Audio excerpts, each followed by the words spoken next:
Hello and welcome to our special coverage of the 1998 Alexander Keith's Canadian Senior Men's Fastpitch Tournament on The View.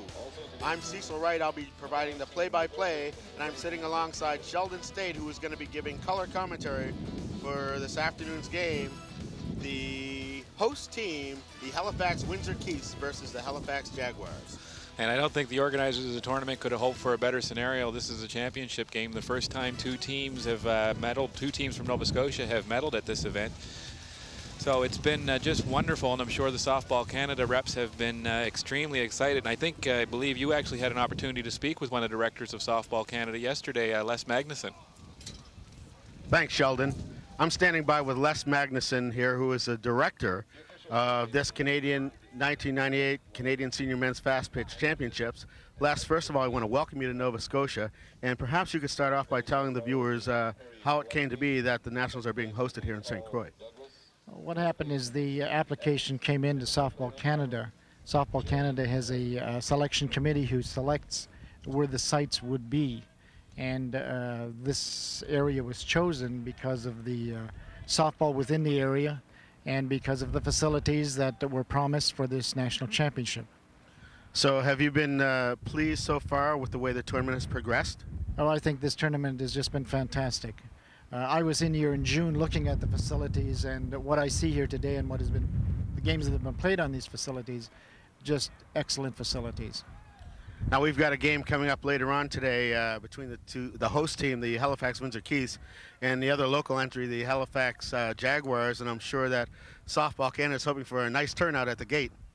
Oh yes, and the hosts are too, because I'll tell you tonight there's going to be fans in the stadium like we've never seen before. Les, I know that you've been involved with Softball Canada for quite some time. This is really a historic occasion here for us Nova Scotians, having two teams that have double life and guaranteed a couple of medals. What's the perspective from Softball Canada on that as far as for a tiny little province like Nova Scotia? I think it's great for softball within Nova Scotia when you can come up with two teams, both guaranteed medals regardless of what happens tonight. And that's great for the area, and it's great for softball within Nova Scotia. One last thing, I want to make sure I get this in. For those of you who don't know, this man to my right is the mayor of Steinbach, Manitoba. He's probably going to be mad at me for letting everybody know that, but give us a little insight into your political background. Well, I've been on council within our community for the last 21 years, and when I did run for council, I was asked by my councillors to let my name stand for mayor, and so I decided to run and was elected as mayor, first term. I have to go, of course, to the people in October for the second term, which I'm going to be doing, but I really enjoyed it. It's been different. So we've got a politician on one hand, but a diplomat at all times. Les, thanks very much for doing this interview, and best of luck in the future with Softball Canada. Thank you very much. So that was an interview I conducted yesterday with Les Magnuson, director of this tournament for Softball Canada, and that was just prior to the Keiths and Jaguars, and oddly enough, it's just prior to the Keiths Jaguars again. Here's the starting lineup for the Halifax Jaguars. Leading off, the shortstop, Ricky LeBlanc. Batting second, the third baseman, Todd King. He's followed by the left fielder, Jeff Cameron. And then the designated player, Colin Abbott. First baseman, Glenn Edwards. Center fielder, Barry Wright. Right fielder, Mark Smith. Second baseman, Scott Hirschman. The catcher, George McIsaac. And not batting but pitching, Gerald Muesli. So Ricky LeBlanc is in the box. Jody Henniger ready to throw the first pitch. He does, and it's low. Umpires for this game behind the plate from Newfoundland, Jerry Kirk.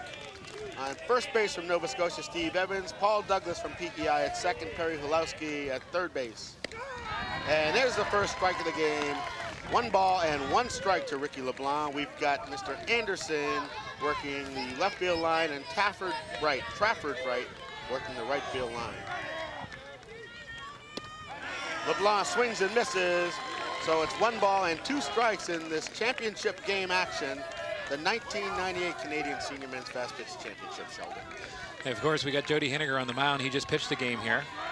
Here's the 1-2 pitch, called strike 3. Jody's picking it up right where he left off. A lot of people will be wondering how do pitchers in fastball pitch back-to-back games, and the truth be known is fastball pitchers tend to be able to pitch all day long. The motion that the fastball pitchers use is a natural motion. A lot of people are surprised at the speed at which these guys can throw the ball. These guys are throwing at major league speeds, actually faster than most major league pitchers would be, and they're about 14 feet closer to the batter than major league pitchers are. So Todd King digs in to face Jody Henniger. Defensive alignment for the Keys. They've got Jesso at first, Van Tassel at second, Weber at short, Randy McNeil at third, Harnish in left, Rosebush in center, and Dave McDonald in right field. Pitch is slapped to the shortstop. He guns Todd King out. You got to be very quick to get Todd King on that play. Todd got that ball exactly where he wanted. He might have hit it a little harder than he wanted to. He wanted to make the shortstop have to come in and pick that ball up and make a tough throw across the field. Weber was fortunate that he didn't have to move on that one. And they play Todd King very interestingly, these Halifax Keys. The second baseman, Chipper Van Tassel, actually goes into about pitcher mound depth, which is extremely unusual. But Todd likes to slap the ball. You never see him swing very hard at any pitches. So Jeff Cameron's now the batter with 2 outs. He takes strike 1 down the middle of the plate. Jody's starting off right where he left off the last game, and we just said, Jody just pitched the game just prior to this. Here's the pitch, low and away. 1 ball, 1 strike to Cameron. Just underway here, top of the first inning, 2 down. The Keiths and the Jaguars, an all Nova Scotia final. Historic day here in Nova Scotia. Jody Henniger fires. Just inside, says Jerry Kerr. 2 balls and 1 strike to Jeff Cameron. Jody Henniger, of course, has carried the load for the Halifax-Windsor Keys this tournament, pitching 21.2 innings with 30 strikeouts over that span. So he's a very capable guy on the mound for the Windsor Keys. 2-1 pitch is low. 3 balls and 1 strike.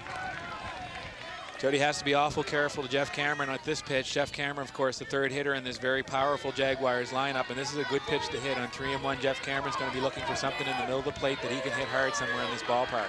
3-run pitch is grounded sharply, but Jesso knocks it down, picks it up, and steps on the bag. So the Keiths retire the side here. No damage done. So after a half inning of play, we're scoreless. It was a nice play by Steve Jesso. He had to keep the ball in front of him there. That's all you want to do on the first base. That gets down the line, and that could be extra bases for the batter, and you certainly don't want that to happen at the top of the first inning. Jesso kept the ball in front of him, made the play at first base. Kind of hard to see there, but Steve Jesso's a quality first baseman and a very good hitter for this Halifax-Windsor Keys team.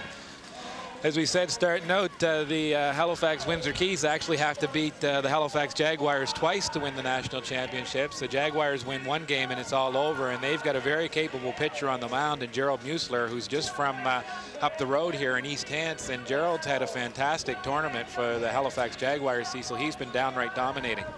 Well, he certainly has, and of course, no stranger to the Halifax-Windsor Keiths, the team he formerly played on. It's going to be interesting to see how this game progresses, as both these teams know each other so well. Here's a look at the Keiths lineup. Center fielder Paul Rosebush starts off, followed by second baseman Chipper Van Tassel. The pitcher Jody Henniger, followed by the catcher batting 4th Barry Penman. Batting 5th, the first baseman Stephen Jesso. Batting 6th, the right fielder Dave McDonald. Batting 8th, the shortstop Greg Weber. And batting 9th, the left fielder Paul Harnish.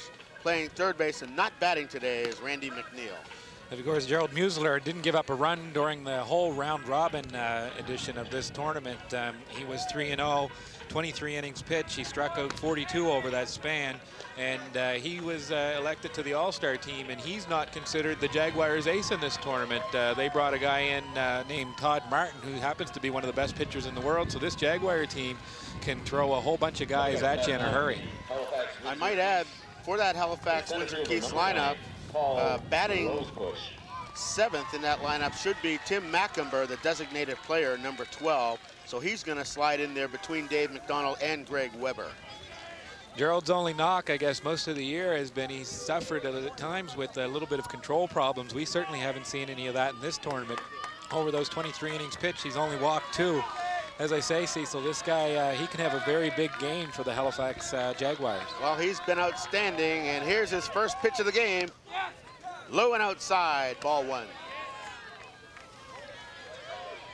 Center fielder Paul Rosebush, the hero for the Keiths in their the game that got them here. He hit a solo home run in the top of the 8th inning to defeat the Owen Sound Selects. So here's the 1-ball pitch. And he hits it high in the air on the third base side. Shortstop Ricky LeBlanc camps under it and puts it away for the first out. A nice play by Ricky LeBlanc, calling Todd King off of that ball. Makes it an easy play over there, and it's good to get that out under the belt for Gerald Musler. He's throwing the ball hard today. That's good location on that pitch from Musler. There's not much a batter's going to do with that. He's certainly not going to knock that out of the park, and that's not the pitch that Paul Rosebush hit over the fence during the last game against the Owen Sound Selects. Well, you can bet the Jaguars were watching, and they knew he hit something middle and in. So here's Chipper Van Tassel, the second baseman. He takes strike one on the corner. That's the way Musler wants to start these guys off. He wants to get a hit of the batters if he can. All pitchers do, of course, but Musler really needs to get some strikes in there right away because at times he can struggle with control.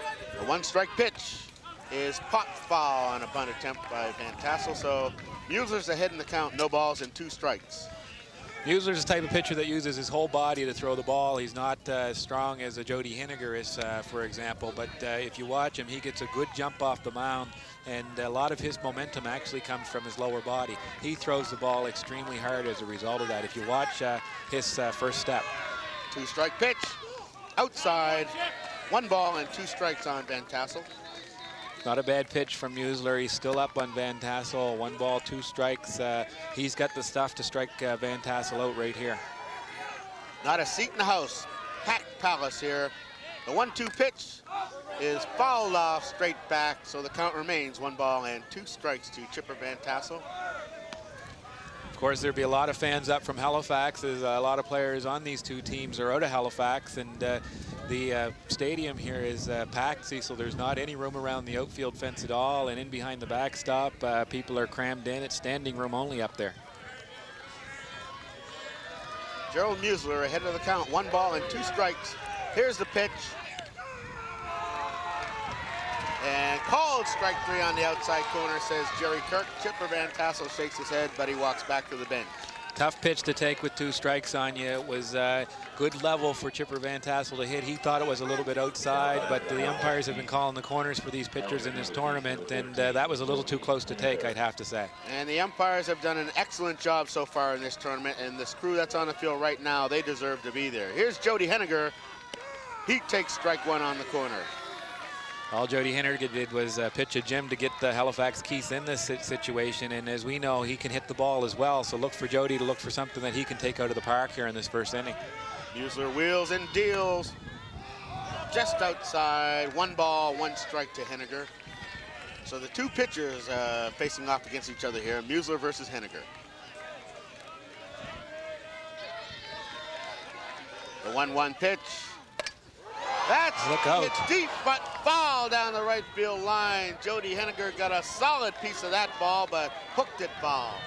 Sure, Musler's going to remember that pitch. He's not going to want to bring that in there again. Oh, that was a very bad pitch. He's lucky that went foul because that just hung there for Jody Henniger. You can't make those types of mistakes against a hitter like Jody Henniger. Of course, he batted .381 during the round robin with 2 home runs, but he hit a lot of balls hard that could have very easily have been base hits. And he's a great pitcher as well, so you get the total package in a guy like Jody Henniger up there at the plate. So 1 ball and 2 strikes is the count on the Keiths number 3 batter and pitcher, Jody Henniger. Here's the 1-2 pitch. Called strike 3 on the corner. So Gerald Musler shuts down the Keiths in the bottom half of the first inning. Musler reared back and threw that one hard, and he just threw it right by. I don't think Jody was looking for anything out there. It looked like a rise ball that was thrown low and stayed low, and he was lucky that it didn't come in over the plate because Jody was looking for something that he could pull hard down the line like the pitch that he just hit foul. So Musler does what he needs to do in the inning for the Halifax Jaguars, and he's showing some of his dominance early in this game already.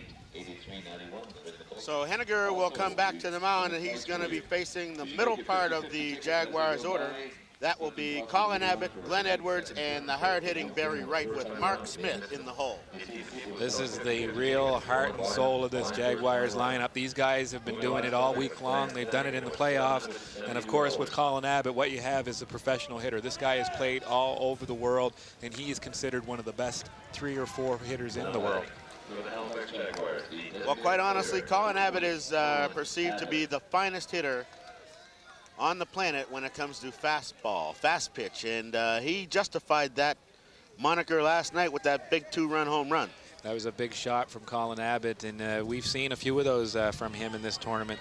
Batting .357 in the round robin coming into this game, but where these guys make their money and make it count the most is in the playoffs, and certainly the big guys like Colin Abbott for the Jaguars, Barry Wright for the Jaguars, Jody Henniger and Pinman for the Keys have all come to play in this final round, and I think that's why we see these two host teams, or two Nova Scotia teams, in the Canadian Senior Men's Fast Pitch Championship final.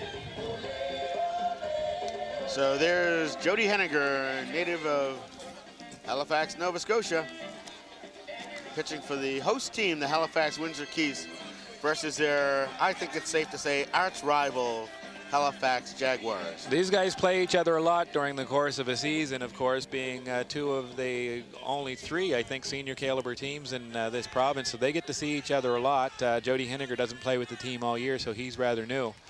It'd be interesting to see this game if they're going to call an illegal pitch on Jody Henniger. They didn't during that first inning, and it seems like he's going to get away with not having that back foot on the mound starting out.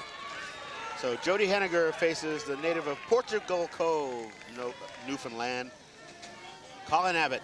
And ironically, these two play together all year with the farm out of Madison, Wisconsin. Here's the pitch. Strike called on the outside corner at the knees. That's right. These guys know each other very well, having played all year together down in the U.S. And Jody knows where not to pitch Colin Abbott. And you can see he's going to keep it away from Colin Abbott. That pitch outside, 1 ball, 1 strike. Colin Abbott doesn't swing at any bad pitches. We've seen that all tournament long. He makes pitchers throw strikes to get him out.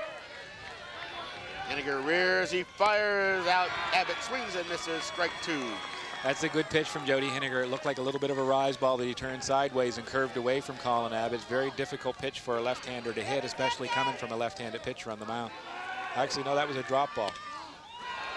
And Abbott takes that pitch low, so the count evens up. 2 balls and 2 strikes.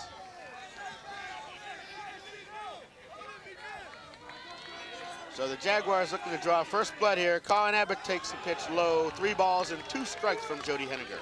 Jody can't give in to Colin Abbott on this pitch. He doesn't want to throw anything too fat, and I'm sure Jody knows that better than most people on the field right now, that Colin Abbott can hurt you on a 3-2 count. This guy doesn't get panicked up there at the plate. He looks for something that he can pull. The payoff pitch is fouled back from Abbott, so we're going to do it again. 3 balls and 2 strikes. Colin just missed that pitch, and I'm sure Jody would have liked to have that a little bit further outside and set out Abbott down on that pitch with the strikeout, but Colin Abbott's an extremely difficult guy to strike out. Absolutely beautiful day for ball here in St. Croix, Nova Scotia. Jody Henniger against Colin Abbott. Here's the pitch. He hits it hard right to the second baseman, Chipper Van Tassel, who makes the play, retiring Abbott.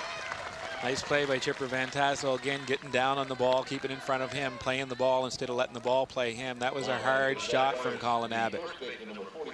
You can see there Chipper had to go a little bit to his left, makes an easy play at first base. I was speaking about how good of a hitter Colin Abbott is, and it's unusual to see a hitter that would go through a whole tournament only striking out once with the type of pitching he's seen all week. There's been one great pitcher after another being thrown at this Jaguars team, and Abbott only struck out once. Here's the big first baseman, Glenn Edwards, facing Henniger. First pitch is outside, ball 1. Of course, Glenn Edwards had a big hit last night in the Halifax and the game between these two teams with a big home run. Swings and misses over the top of the drop ball. 1 ball, 1 strike. In fact, Glenn Edwards was 3 for 3 with a home run, 2 singles. Yes. Well, actually, home run, double, and single. So this is a big matchup here. As Henniger throws one high, so it's 2 balls and 1 strike to the Jaguars' first baseman, Glenn Edwards. An all Nova Scotia final here from St. Croix. Script couldn't be better written. Here's a pitch fouled off. That's a good pitch to foul off for Glenn Edwards. That was a strikeout pitch right there, and Glenn Edwards got a piece of it. That's a low drop ball that's very difficult to hit, and moving away from Glenn Edwards to boot, and you see it hit Barry Penman on the helmet there. So 2 balls and 2 strikes is the count. Jody Henniger doing the throwing, and Glenn Edwards taking the swings.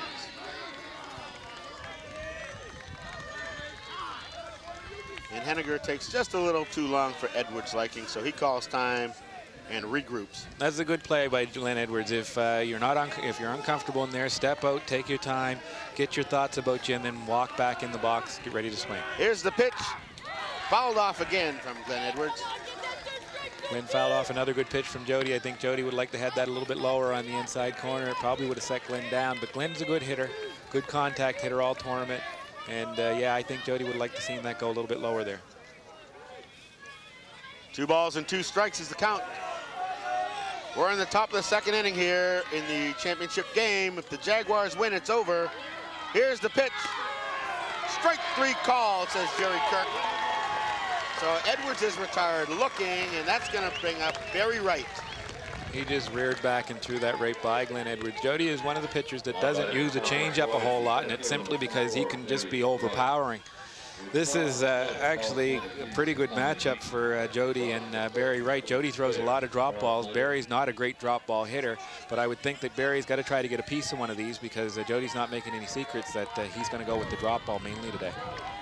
So Wright digs in. Here's Henniger's pitch, and he got that up in a zone that I don't think Barry Penman wanted. No, I don't think so either. That's not where you want to pitch Barry Wright. That was a rise ball that was left up there. I think if anything, Barry was probably surprised that he's seen a rise ball because Jody does know that Barry's a good rise ball hitter. But right behind in the count, no balls, 1 strike. Here's a pitch. Strike 2 call on the outside corner. That's how you have to pitch Barry Wright right there. You got to keep the ball down low. Barry struggles with those drop balls, and that one on the outside corner, I don't think there's very many batters in that Halifax Jaguars lineup that's going to hit that. The 0-2 pitch. Right there. Wright swings and misses. Strike 3. Good pitching from Jody Henniger. He threw the rise ball by him, probably fooled him, and then he comes back with 2 drop balls on the outside corner, and Barry just missed those. And Jody's got a lot of velocity on his pitches just after pitching that first game. HSRS, the official store at 81 Hillsley Avenue, Unit 7 in Dartmouth, Nova Scotia, the finest embroidery in Metro. Of course, they supplied most of the shirts and souvenirs here. 200 Water Street, you can find Windsor Wharf. Telephone number 798-2800. Give them a call, order a pizza, rent a movie, relax at home for this evening. Great pizza. Medmire Laboratories Incorporated, bringing the diagnostic capabilities of laboratory medicine closer to the patient. Of course, these are proud sponsors of the 1998 Senior Men's Canadian Fastball Championships. So there's Gerald Musler as he prepares to face the middle of the Keith's order. That would be Barry Penman, Stephen Jesso, and Dave McDonald. You can see the contrast in styles between Jody Henniger and Gerald Musler. Gerald's a busier pitcher out there. He has a lot more body movement when he lets go of the ball.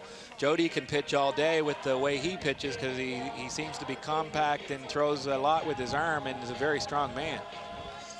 But Musler throws the ball hard, and as I said before, he's had a very good tournament, so be interesting to see how long he can hold these Halifax-Windsor Keiths off the scoreboard. So Musler, you can see, is tall and lanky. He's about 6'5" out there, a good 200 pounds or so. Young fella, Sheldon, about 23, 24 years of age. He's got a good pitcher's build. You like your pitchers to be tall with those long arms so they can generate a lot of arm speed when they let go of the ball. And Musler uses the bottom part of his body just as good as any pitcher I've seen in this tournament. So there's a good look at the catcher, Barry Penman, the cleanup hitter for the Halifax-Windsor Keiths. Time is called. Penman had a real rough round robin, only batting 143, but he's been on fire in the playoffs, and he was one of only 2 hitters last night to get a hit off of Todd Martin. First pitch right in there for strike 1.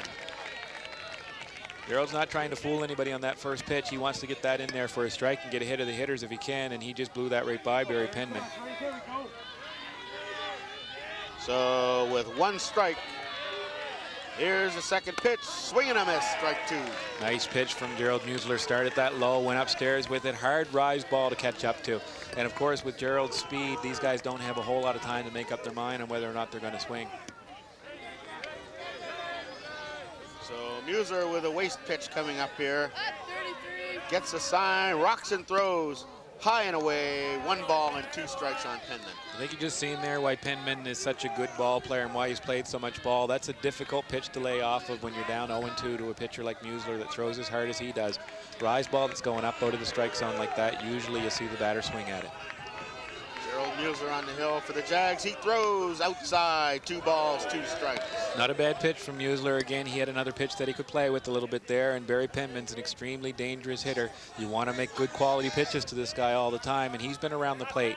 You usually are going to get a lesser quality hitter swinging at those and may already be sitting on the bench. So Barry Penman, the big import catcher from British Columbia. Time is called. Musler took a little bit too much time for Penman there. He did the smart thing. He stepped out of the box. He's going to make Musler wait for him now. And as Cecil was saying, Penman from BC, one of the Halifax-Windsor Keith's 3 pickups. Each team is allowed 3 pickups from outside of the province for the national tournament. 2 balls, 2 strikes on Barry Penman. Gerald Musler delivers. And that's hit sharply to the first baseman's left. Glenn Edwards goes down, makes a nice snag, and steps on the bag.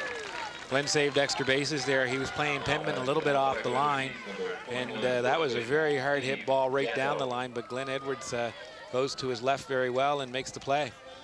He made that look a lot easier than it was. That was very sharply hit. Glenn had to be very quick to get that. And as I say, in fastball, first baseman play in front of the bag, so they're very close to the hitters here. So this brings up the Keith's first baseman, Stephen Gesso.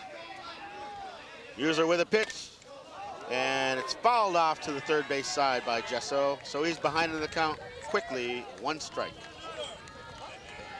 Gesso, of course, was named to the All-Star team. He batted .583 to lead the tournament, and he also walked 6 times for a great on-base percentage this week. And this guy, as I say, finds a way to get on base for the big hitters coming up behind him. Here's the pitch, a swing and a miss. So no balls and 2 strikes to count on Stephen Gesso. Gerald Musler really bringing it up there, Sheldon.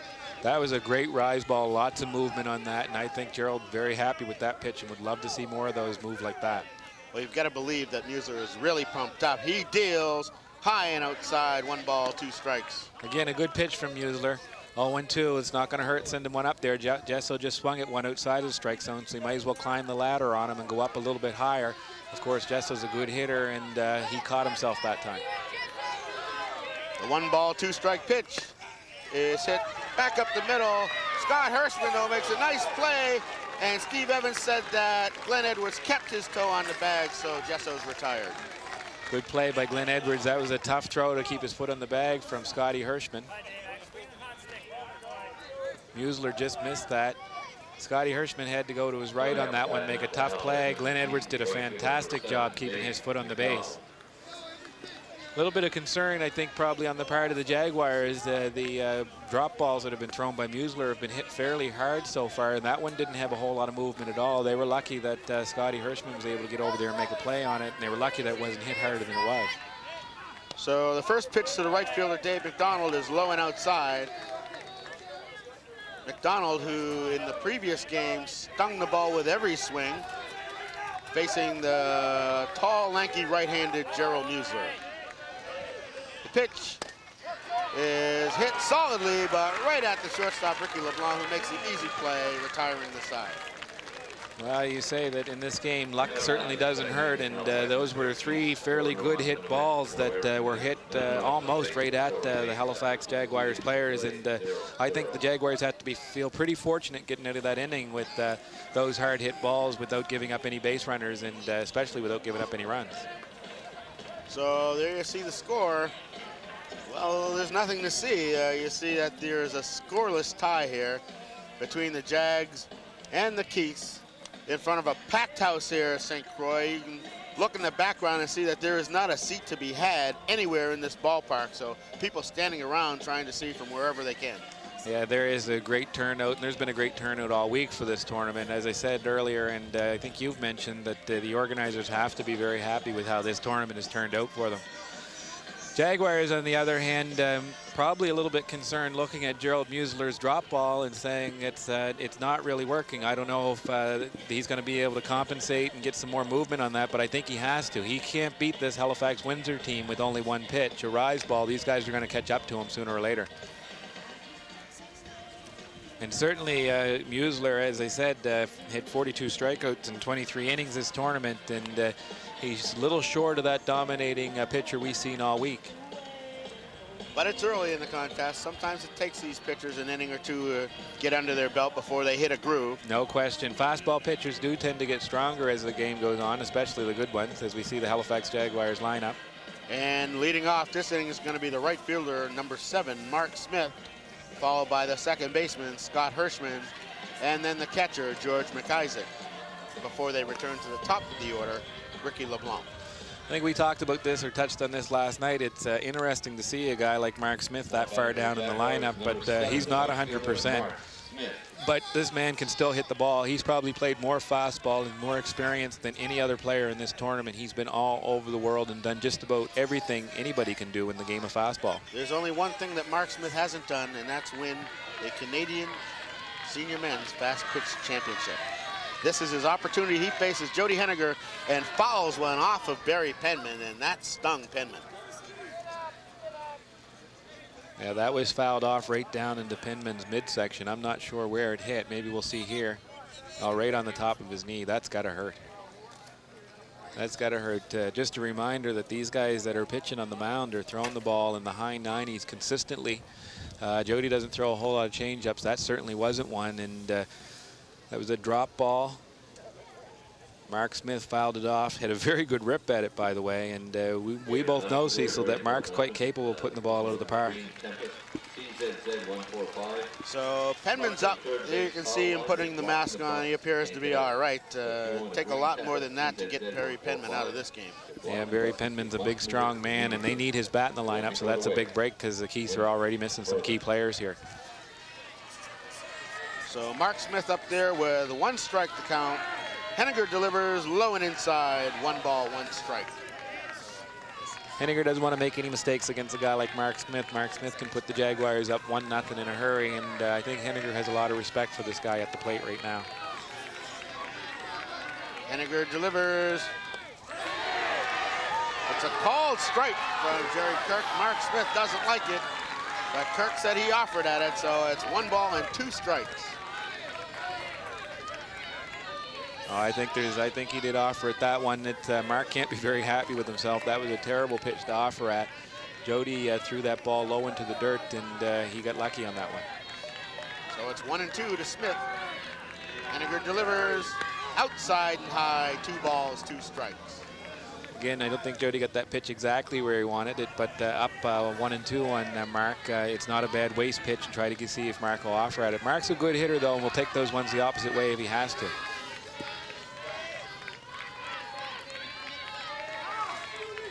Again, you see pitchers taking a little bit too much time for the batters. That's a smart thing to do. If you're in the box standing a little too long, sometimes you get a little tense, and it's good just to step back and get your routine together again. There's the pitch. Strike 3 called on the corner. Not much doubt about that, Cecil, I don't think. Jody Henniger with his 3rd called strikeout of the game. Good location on that pitch. I think if that was a rise ball, we'd have seen Mark swinging at that. He got fooled with a high drop ball, and Jody's been throwing those drop balls quite successfully all game long, and not making any secret about the fact that you're going to have to beat his drop ball to beat him today. So now that's going to bring up the Jaguars' second baseman, number 29, Scott Hirschman, with 1 away here in the top of the 3rd inning. The Halifax Jaguars versus the Halifax-Windsor Keiths. And the Jaguars have to be beaten twice. So Hirschman swings and misses, strike 1. God, he missed that by quite a bit. That drop ball's got a lot of movement on it today for Jody Henniger. He seems to be getting stronger as the game goes on. This would be his 11th inning of work so far today. Hirschman grounds one to second baseman Chipper Van Tassel, who makes an easy play to first base. So quickly 2 up and 2 down here for the Jaguars in the top of the 3rd inning. Good play by Chipper Van Tassel. That's not a hard hit ball. he has to run in and charge that, get that, had to take it on the short hop. If he doesn't charge that, it's an awful close play at first base because Scotty Hirschman's not a slow runner. So that brings up the number 9 hitter, the catcher, George McIsaac, with 2 away. Of course, George McIsaac's had a real rough tournament so far, but defensively, he's been a gem back there for the Halifax Jaguars. Here's the pitch, outside, correction on the outside corner, says the umpire. So quickly behind the count is McIsaac, no balls and 1 strike. And that pitch he takes down low, so the count is even. 1 ball and 1 strike to the Jags catcher. When you're struggling at the plate, it's never a bad idea to try to drop a bunt down, make them make a play on you. That's what George McIsaac was trying to do there. Takes call, strike 2 on the outside corner. 1 ball, 2 strikes. Now George has a tendency to keep doing that running bunt here. I'd like to see him just stand in the box and take a good cut at it. And that pitch is slapped foul on the first base side, so count remains 1 ball and 2 strikes to McIsaac. Awful tough to make contact on those drag bunts. You see George McIsaac do that a lot. You'll see Todd King do that a lot, even with 2 strikes on them. And they're not really fooling any of the infielders or the outfielders on that one. As a matter of fact, they're making it a little bit easier for them. You wish they'd just stand in there and take a good cut at the ball. So the 1-2 pitch, outside, ball 2. The count is 2 balls and 2 strikes to George McIsaac, the Halifax receiver. Actually, the Windsor Keiths always have an interesting lineup when they have these types of hitters at the plate. The first baseman plays back behind the bag. Second baseman goes in to take the play. And that's one reason why, as Jody Henniger took it away from Chipper Van Tassel and threw to first base to retire McIsaac and the Jaguars in the top of the 3rd inning. Jody Henniger didn't think he had that ball. He thought that Chipper Van Tassel had it. He looked in his glove and saw that it was there. We'll see it here. Jody looks in his glove, notices he has the ball, says, hey, I better throw that over to first. But you could see Chipper Van Tassel almost standing right beside Jody Henniger on that play. In that situation, the Halifax-Windsor Keiths send their second baseman in right beside the pitcher, which isn't a bad idea. The first baseman, he goes back and plays behind the bag, because often those guys that are doing that slap button are trying to hit it up the middle. And Chipper Van Tassel effectively takes that side of the infield away from them.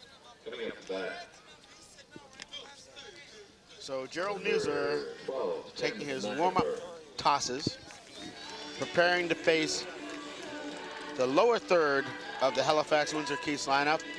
That would be Tim Macumber, the designated player, the shortstop Greg Weber, and the left fielder Paul Harnish.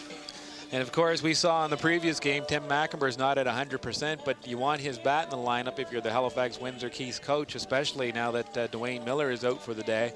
So the Keiths taking the chance and figuring that this is it for the year, so we might as well get Tim Macumber in there and let him have some at-bats. Also figuring that Macumber, who has pitched alongside Muser for the past couple of years, is as familiar with Gerald Muser as anybody in Nova Scotia. That's true. That's a very good point, Cecil. Tim Macumber knows Musler well and knows the type of stuff that Musler has, and you can bet on Tim going up there looking for a pitch that he knows Musler's going to throw and trying to hit it hard somewhere. Right now, it's still 0-0. These guys are trying to put themselves in a position to win this game late in the game. Nobody wants to let the other team start chipping away. Nobody wants to give up a big lead. And the way these pitchers are going so far, it's possible we could be here for a long day, Cecil. Don't say that, Sheldon. Just getting you prepared. Lots of pizza out there. Well, you know, it wouldn't break my heart if we were here all day, because I love this. This is absolutely softball, fast pitch softball at its finest. So Macumber prepares to go to work against Gerald Muser, the hard-throwing right-hander for the Halifax Jaguars. Here in the bottom half of the 3rd inning, a scoreless tie, the gold medal game.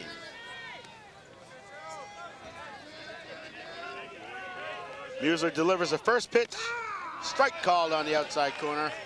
Has a good pitch to start Tim Macumber off. A lot of times he likes to go up there and rip at that first pitch. That was on the outside corner. Tough pitch to do anything with.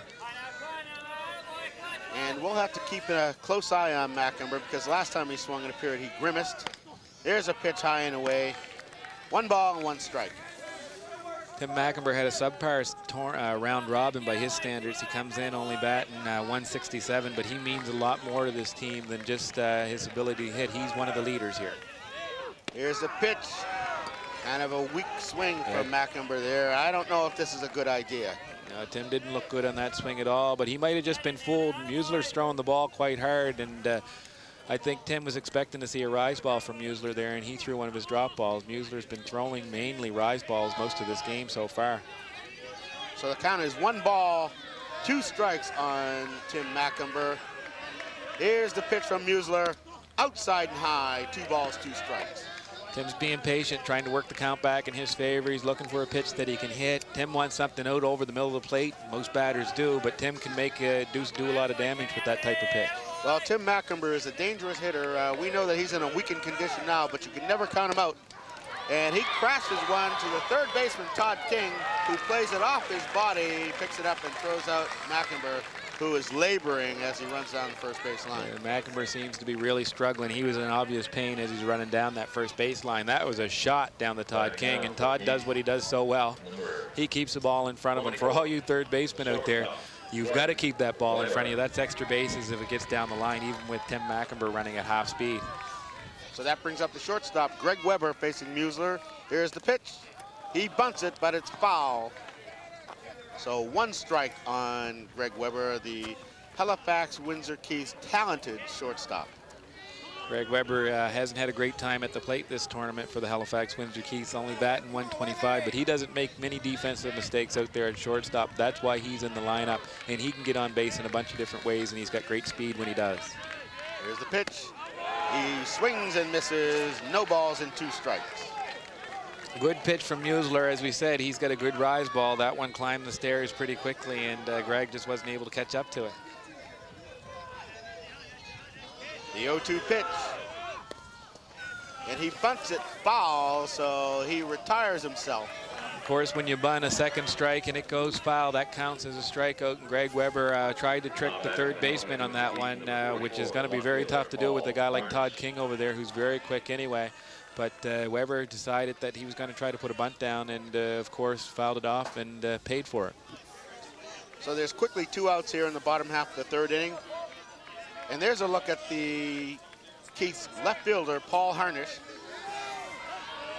First pitch to him, a swing and a miss, strike 1. A lot of zip on that pitch right there. It was a little flatter than I think Museler would have liked it, but he just reared back and threw that right by the batter. You got to think that Gerald Museler is really pumped up for this game after his last outing, which was just superb. The 0-1 pitch, inside, 1 ball, 1 strike. Oh, and there'd be lots of fans here on hand, even though the Museler's facing the host team. I'm sure there's lots of people in the audience that came from East Hants to watch Gerald Museler pitch. He'd have a lot of fans in the audience as well. Both teams do, actually. The crowd seems to be favoring the Halifax-Windsor Keiths, but that could change. We'll know when the first run is scored, Cecil. Yes, we will. And the way these two are throwing the ball, 1 run could be the difference. That's for sure. Game's moving along rather quickly right now. Paul Harnish, the Keith's batter, facing the offerings of Gerald Museler. Here's the 1-1 pitch, fouled off. 1 ball, 2 strikes. And Paul, again, didn't have as good of a batting tournament as we would like to, even though he batted .250. He didn't have a whole lot of plate appearances. And this Keith's lineup, we should mention, has been substantially weakened with Dwayne Miller out of the lineup and Tim McIntyre only able to play at about 50%, it looks like it. So here comes the 1-2 pitch. High and inside, 2 balls and 2 strikes. Well, that's the thing against Museler. You got to be patient in there. He will get wild at times, even though he hasn't showed it this tournament. And I think the Keiths have to do what they did last game with a guy like Frank Cox. They got to make Museler throw some pitches. They got to see what he's got out there. The 2-2 pitch. Inside and low. Tough pitch to lay off of again, and Harnish did a great job letting that one go by. Works the count full, and now he's going to see something that he should be able to hit because Museler's not going to want to put him on base with 2 out. So full count. Paul Harnish facing Gerald Museler. Here's the payoff pitch. High and away, ball 4, he walks him.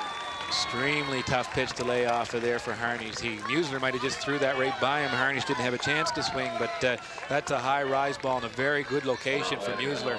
Most batters are gone back to the dugout sitting down after that one. So that's going to bring up the leadoff batter, center fielder Paul Rosebush. Good speed at the plate and good speed on the bases. With 2 outs here, bottom of the 3rd inning. Cecil Wright and Sheldon States calling the action here at St. Croix. Here's the pitch. That's grounded up the middle, but Ricky LeBlanc takes it on the big hop, steps on second, retiring Harnish, and the Jaguars avoid any run scoring. Good job by Ricky LeBlanc. Rosebush went up there swinging at the first pitch after Gerald Musler just struggled and put a guy on base because of balls. And Ricky LeBlanc keeps the ball in front of him again. Didn't field it cleanly. Used 2 hands. Went over and made the easy play at second base and got the Jaguars out of the inning. I'm sure they're happy for that. Now the Keiths have to go out, and they're hoping for a quick 1, 2, 3 innings so they can get their big guys up at the plate next inning. Jody goes back out to the mound again, Cecil. He may pitch all day today. He may be forced to. His drop ball certainly very, very effective today. He's going to face the top of the Jaguars lineup, Ricky LeBlanc, Todd King, and Jeff Cameron, with Colin Abbott, the number 4 hitter. Jody just pitched the big game against the Owen Sound Selects. Of course, there's our sponsors again, HSRS. We've talked about it quite a bit already. The Windsor Wharf with great pizzas. If you're hungry, stop down, grab a pizza, take a movie home, enjoy yourself tonight. Medmira Laboratories Incorporated, bringing the diagnostic capabilities of laboratory medicine closer to the patient. I was about to mention that Jody had just pitched the game against Owen Sound, and now he's back on the mound again. And it's not because the Keiths don't have a lot of pitching in their lineup, but Pieknik, who's been their ace most of this tournament, got roughed up pretty badly last night by the Halifax Jaguars early in the game.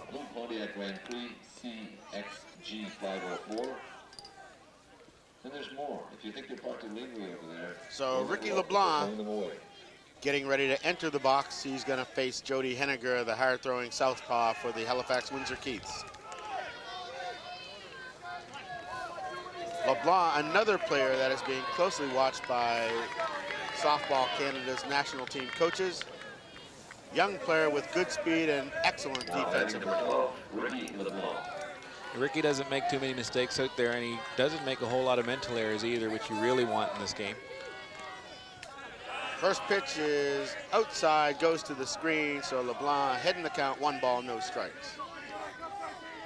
Sure, Jody would have liked to start him off with a strike there. That one seemed to get away from him a little bit. He's taking his time out there this game. He rocks and fires. Strike 1 on the outside corner, says Jerry Kirk, so the count is even, 1 ball and 1 strike. Good location on that pitch from Jody. Keep the drop ball out away from the hitters. If they do hit it, they have to push it the other way to hit it hard. The pitch is outside and high, 2 balls, 1 strike on the Halifax Jaguars shortstop, Ricky LeBlanc. Jody hasn't shown any signs of letting up at all. The 2-1 pitch, high, ball 3. So LeBlanc well ahead in the count, 3 balls and 1 strike. LeBlanc's a smart hitter. He's got to be looking for something in the middle of the plate here from Jody that he can hit hard somewhere with a 3-1 count. Oh. And there it was, but he took it for a called strike, so the count is full. 3 balls, 2 strikes. Jody throws the ball hard, but LeBlanc's got to get his bat off the shoulders, take a good cut at those ones. Boy, you're not going to get too many good pitches from Jody like that. The payoff pitch is fouled off by LeBlanc, so we'll do it all over again here from St. Croix Field, the 1998 Canadian Senior Men's Fast Pitch Championship. Usually with pitchers as good as Jody Henniger, you're only going to get 1 good pitch to swing at every at-bat, and I think LeBlanc might have missed his, but we'll see here. And Henniger walks him. So LeBlanc on first base, and that brings up the 3rd baseman, Todd King.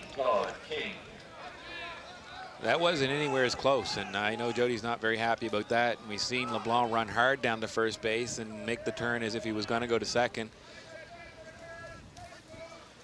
Now they're going to have a little conference on the mound, talk things over. This is a good situation for the Jaguars. They got the leadoff man on base, and they've got some really big hitters coming up behind them, and of course Todd King's coming to the plate. He was named to the All-Star team in the tournament, and all he did was bat 471, I believe, Cecil, for the tournament, wasn't it? I think so.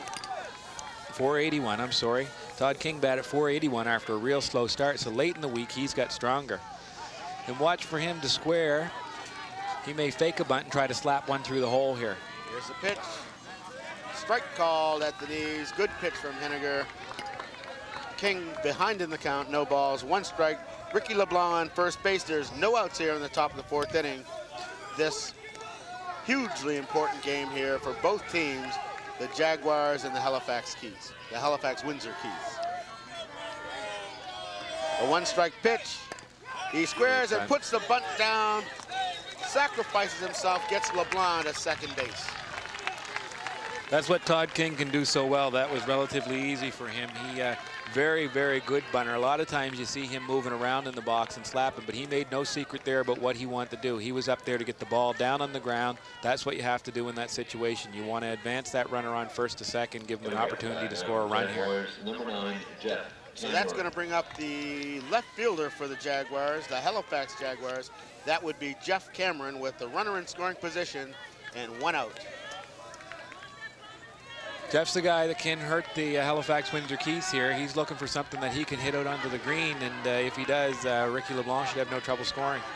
Here's the pitch, and he hits it foul on the first base side, just out of the reach of Steven Gesso into the Keys dugout.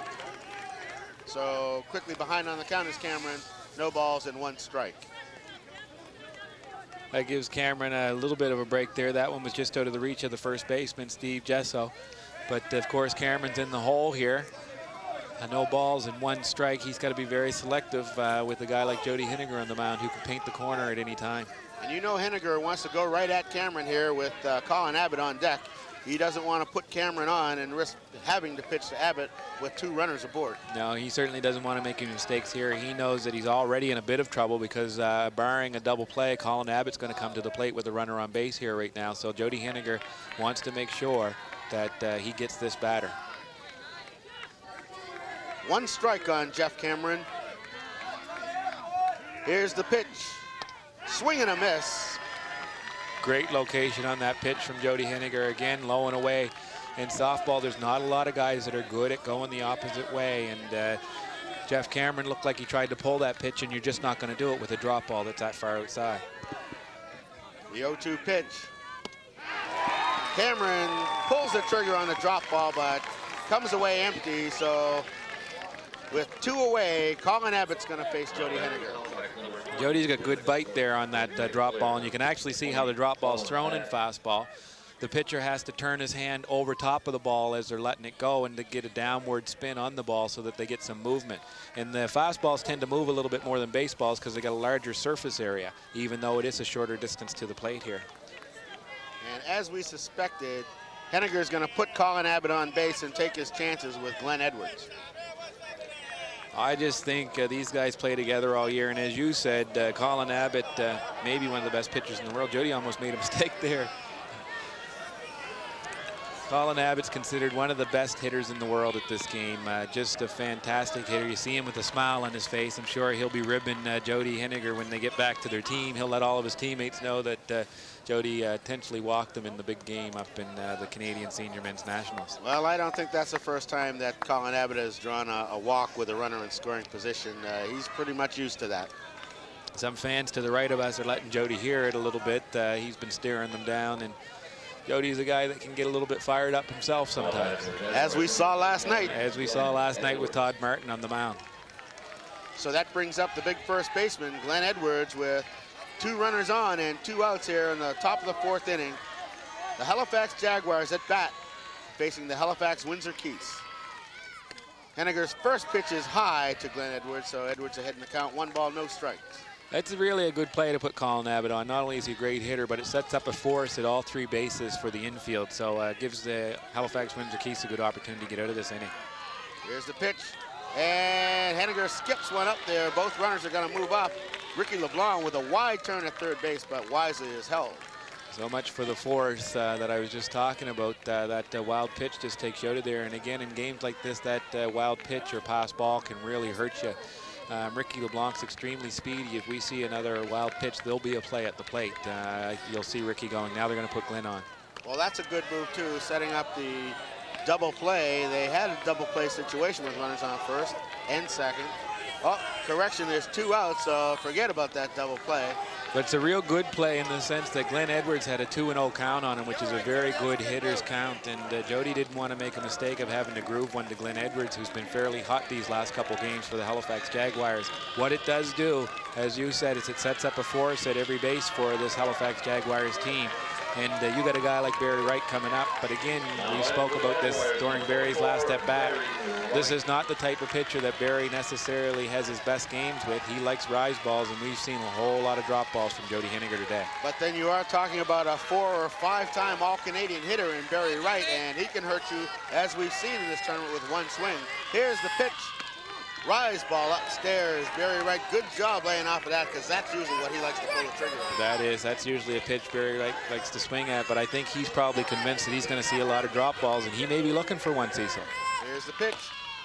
And he hits it to the third baseman, who tosses easily over the screen just so to retire Barry Wright and the Halifax Jaguars. You don't see that too often from Barry Wright. He just didn't get a very good cut at that. Usually he hits the ball somewhere hard all the time, and he punched that one down to third base. You can see here he just took sort of a half swing at that. He wishes he had that back again, because I don't think that would be a pitch that Barry Wright would normally swing at. I don't think so. So the Jaguars threatened. They had the bases loaded against Henniger, but they failed to score.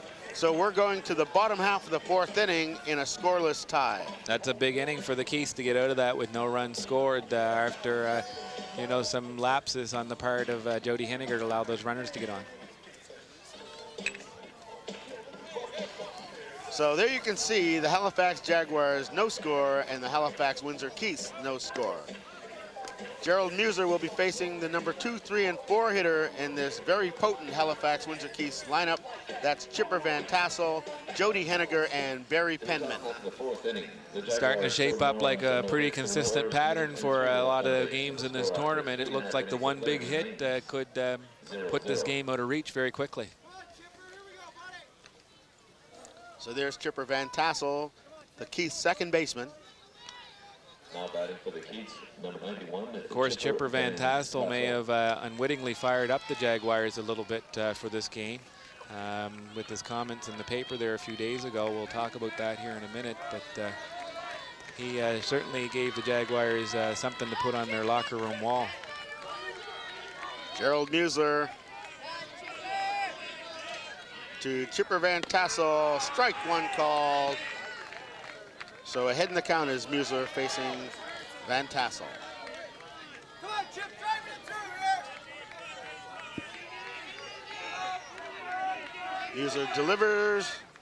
Van Tassel bunts, and Todd King's going to retire him easily. Easy play for Todd King. Of course, Chipper Van Tassel early in the week made the comment in the papers that Halifax Keys have owned the Halifax Jaguars all year long, and the Jaguars sort of took exception to that and used that to fuel, I think, the victory last night, because in fact the Jaguars have really played the Keys tough all year long and beat them twice in the league championships. That's right, and that's their most recent appearances. Of course, the Keys were fortunately able to come away with a 5-4 victory on the opening night here of the tournament a week ago, but that was then, and this is now, and right now Gerald Muser has a tall order to deal with at the plate in the form of number 13, Jody Henniger.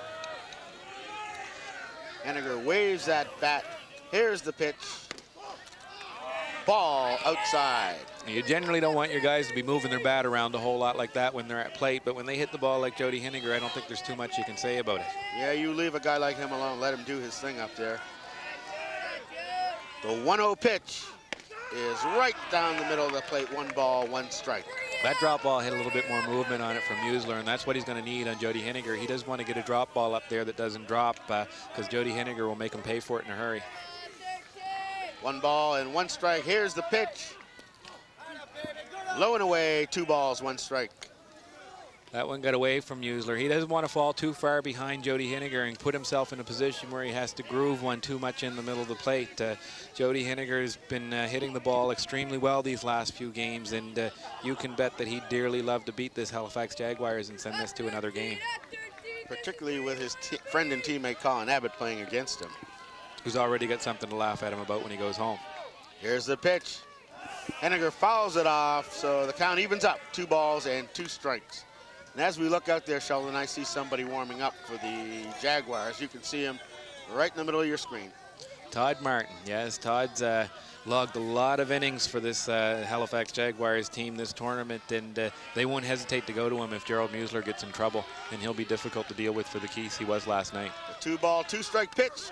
Henniger swings and misses the rise ball, strike 3.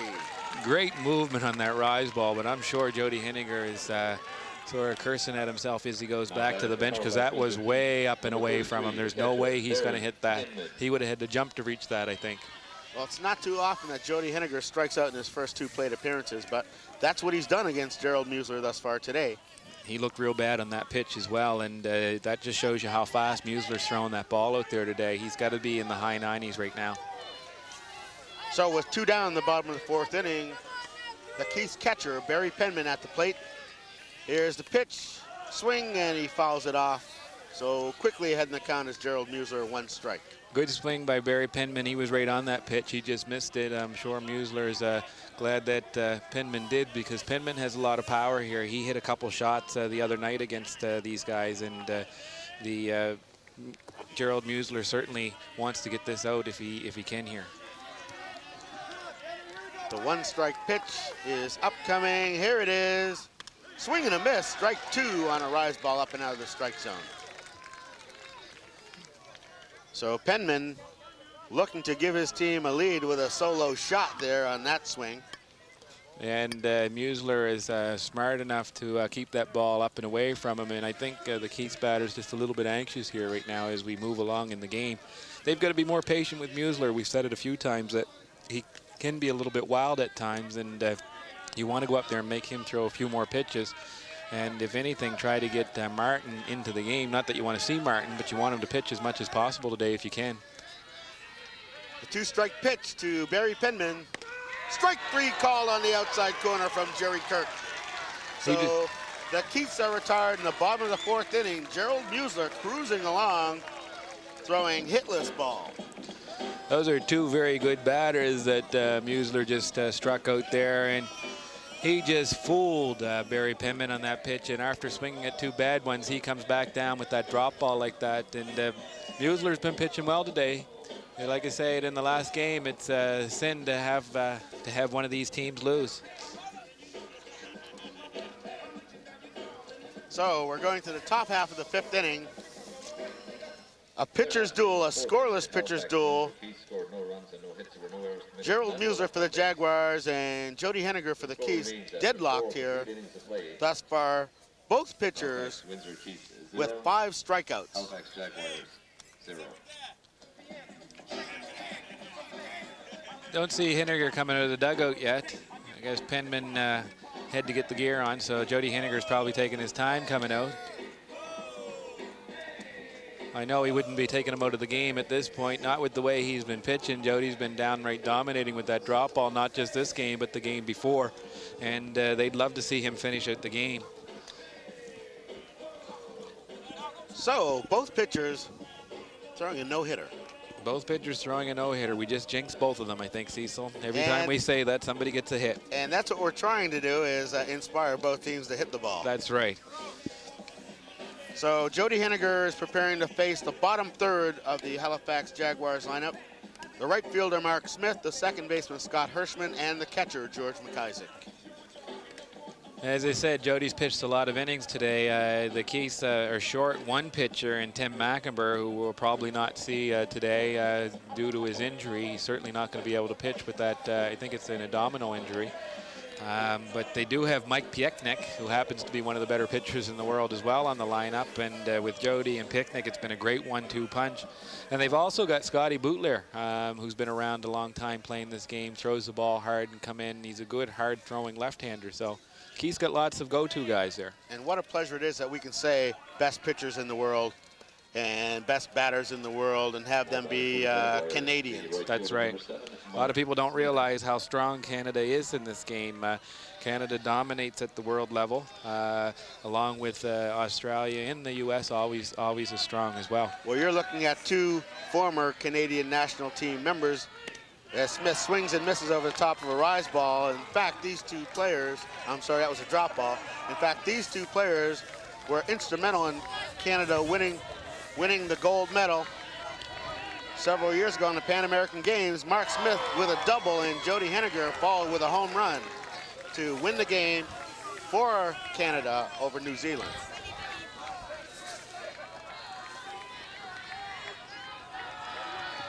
There's Jody, just threw two good drop balls by Mark.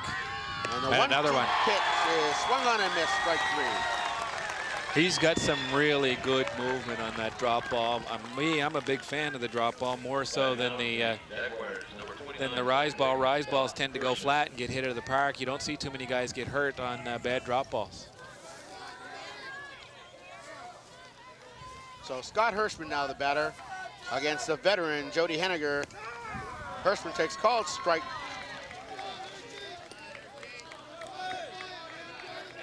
Good idea from Hirschman. Fake the bunt. The 0-1 pitch swung on and fouled off the plate, and that got a piece of the umpire. So it's no balls and 2 strikes quickly on Hirschman. Umpires take quite a beating back there behind the plate. Here's a good look at it there. Yes, hits the umpire on the hand. That's got a smart. Well, that's the second time in this tournament that we've seen Jerry Kirk get hit in the hand. Last time it was his left hand, and it cut him open. So no balls and 2 strikes. Here's the pitch outside. 1 ball, 2 strikes to the Jaguars' second baseman. It's not something you see a lot from Scotty. You don't often see him do that running bunt, especially with 2 strikes. He's had 2 pretty good cuts at this drop ball. It's just extremely difficult to hit. There's a lot of movement on that today. Here's the pitch, and he flails at it and misses, so he strikes out. You know, again, with 2 strikes, you really like to see the batter stand back in there and try to push that ball in play somewhere. And you're not going to hit pitchers throwing this hard very often like that in that type of situation. So that brings up the Halifax catcher.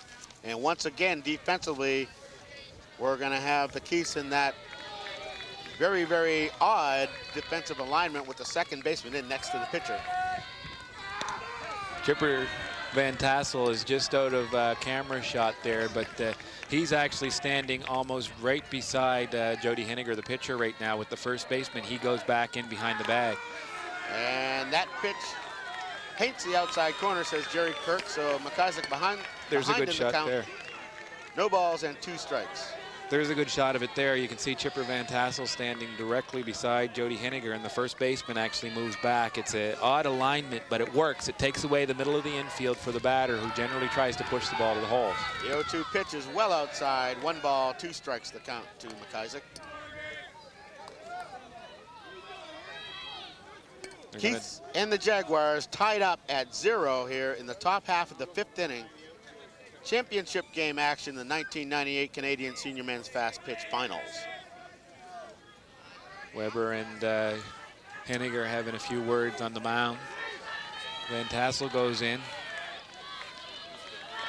These are all big at bats, and Henniger wants to get out of the inning right here if he can with George McIsaac. Otherwise, he'll be facing, I believe, the top of the lineup. LeBlanc. Here's the 0-2. The 1-2 pitch is outside. 2 balls, 2 strikes to McIsaac. George McIsaac, who came over to the Jaguars after playing 4 years with the Halifax Keats. The pitch, he slaps it to the third baseman, and he's up with it and throws him out at first base, retiring the side. That's a good play. You like to see your first baseman be able to make those plays, and as I say, they send their second baseman in to do the first baseman's job essentially there, and that leaves the first baseman back at first to do what first basemen do well, make those tough catches like that. Sometimes second basemen will struggle with that. Metro's finest embroidery can be found at HSRS, the official store, located at 81 Ilsley Avenue, Unit 7, Dartmouth, Nova Scotia. Give them a call. Get your jackets, get your shirts. Some of the finest work I've seen here. And of course, the Windsor Wharf at 200 Water Street, 798-2800. Coming home from work some night, you want to get a movie and a pizza, Windsor Wharf's the place to do it. Stop on in.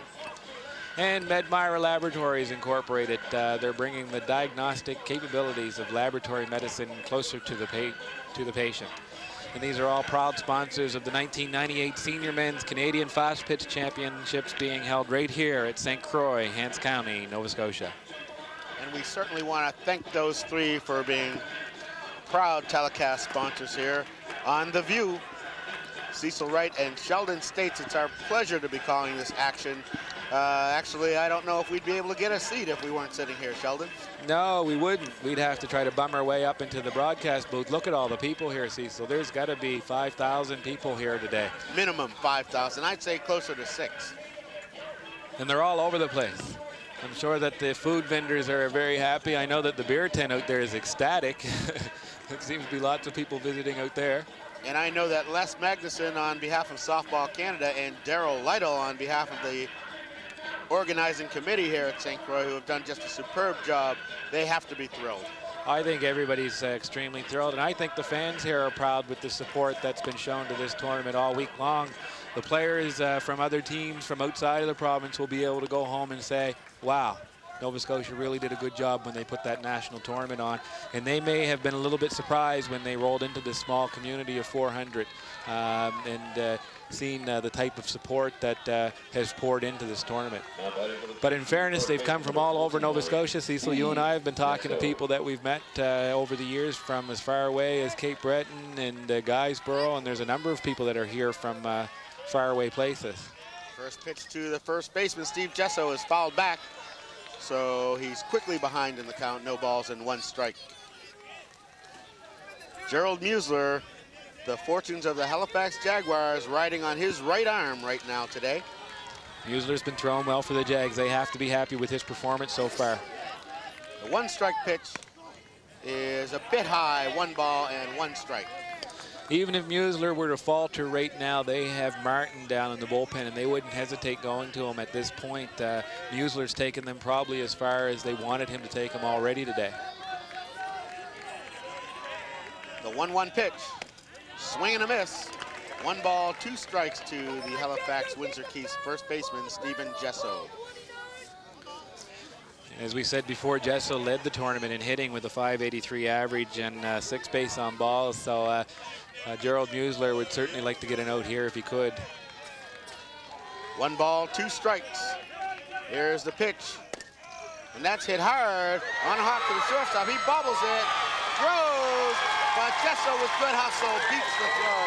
So that's going to be an error charge from the shortstop, Ricky LeBlanc. Yep, that's got to be an error. Unfortunately, that was a hard hit ball, but Ricky's got to come up with that play at this level. And it bounced up into his chest, and when that happens with a runner of Jesso's speed going down first base and that hit first slide, Ricky's not going to be able to make that play. So that brings the big right fielder, Dave McDonald, to the plate. This is a definite bunt situation. Yep, they need to get the runner over to second base, and I was a bit surprised, I guess, in the last game when Owen Sound elected not to do that in a similar situation, but I know the Keiths, they want to go station to station here, and they need a runner to this, so I expect to see McDonald bunting. He squares, he offers at it, but he doesn't come up with it. Dave went up and tried to knock that ball down. And the umpire said he didn't offer at it, so it's going to be 1 ball on the batter. And you can see Todd King very livid at that call. Said somebody had to see that. Yeah, I don't think there's any question that he offered at that ball. I don't know how the umpire could have missed that. Well, in fairness, it can be difficult for the plate umpire if the catcher jumps out in front of him. I don't know that that's the case. Anyway, it's 1 ball, no strikes. He squares again and gets the bunt down. This time they go to second for 1 and throw it at first to complete a double play. You got to let the umpires make the call there. Dave McDonald made a very, very, very bad mistake. He didn't run. He thought the ball was foul, but no umpire called it foul. And if this stands, Dave's going to get chewed out by his coach when he gets back to the bench. And I think they're going to call that it was a foul ball. Foul ball. Even so, the runner's got to run on that. They, perhaps we can get a replay on that and see if we're able to tell. Unfortunately, we're not able, I'm told, we're not able to get a replay on that one. So a very critical swing of events here as the Jaguars go from having a double play to having the runner back to first base, and the count on the batter is 1 ball and 1 strike. It's already a controversial at bat. Of course, you remember the first ball. It looked like McDonald went for it, and the umpires, in fact, called it a ball. And Keiths are very lucky here. McDonald puts that bunt down, and he's thrown out at first base on a nice play from Todd King to Scott Hirschman. That is a great play, and you can see that one went right back up to the middle, the pitcher, Gerald Musler, who of course has to cover third on that play. If you watch Gerald Musler disappear out of the screen there, he's on his way to third base to make sure that the runner on first doesn't go first to third on that. And if that gets by Todd King, there's nobody there. But usually the third baseman and the first baseman are able to make that play. And I must say also that there's a difference in out calls between baseball, hardball, the way the Blue Jays would play it, and the game of fastball. In fastball, the runner has to beat the throw. So if somebody complains that it was a tie, you're pretty much saying that the runner is out. And in baseball, the throw has to beat the runner, so a tie means the runner would be safe.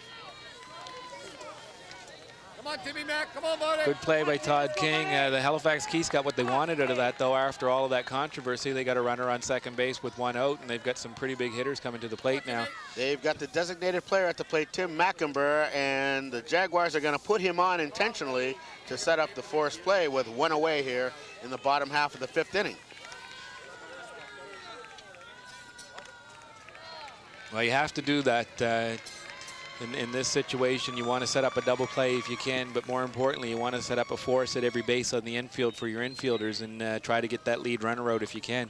And this is particularly significant because, as we saw earlier, Mackenber was laboring, trying to do any running whatsoever. That's right.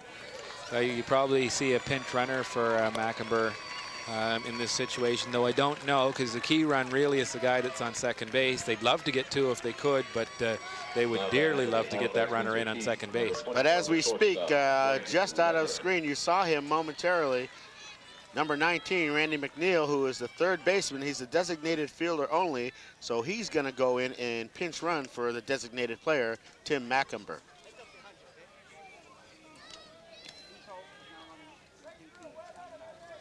Randy McNeil, of course, brings a little bit more speed into the game, and as we mentioned, Tim Mackenber is not playing 100% today. He's got a sore abdominal, and it'd be very difficult for him to slide in this situation, so you had to get somebody in there that can be aggressive on the base pass, and you're going to get that out of McNeil. So you just had a good look at Randy McNeil. Now Muser's going to face the Halifax-Windsor Keith shortstop, Greg Weber, who he struck out in his only plate appearance thus far.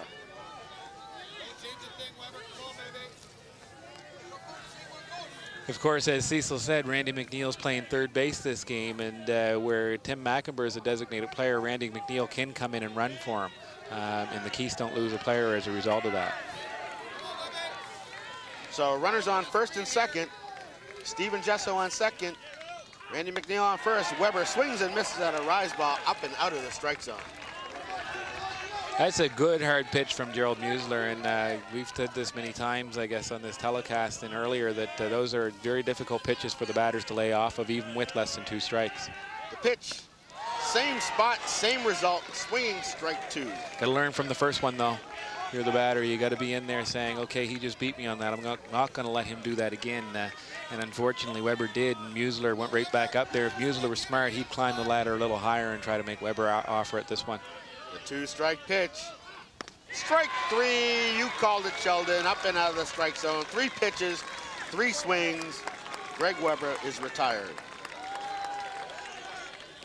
Weber's got to be a better hitter than that in that type of situation with runners on first and second. You want to put the ball in play somewhere and make the Jaguars make a play. He's got to be very disappointed in that at bat. He swung at 3 balls there and made Musler look good on that pitch. Not that Musler's not, but you know, certainly you should be taking 1 or 2 of those pitches. And we've mentioned a number of times that we want these guys to start taking more pitches. So with 2 down and 2 men on, the batter is now the left fielder, Paul Harnish. Musler delivers, and Harnish swings and misses.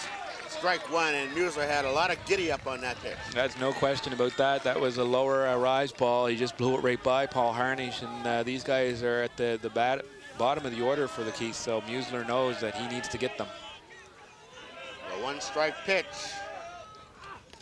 Fouled off so quickly, well ahead of the count now is Gerald Musler. No balls and 2 strikes, 2 down here in the bottom of the 5th inning.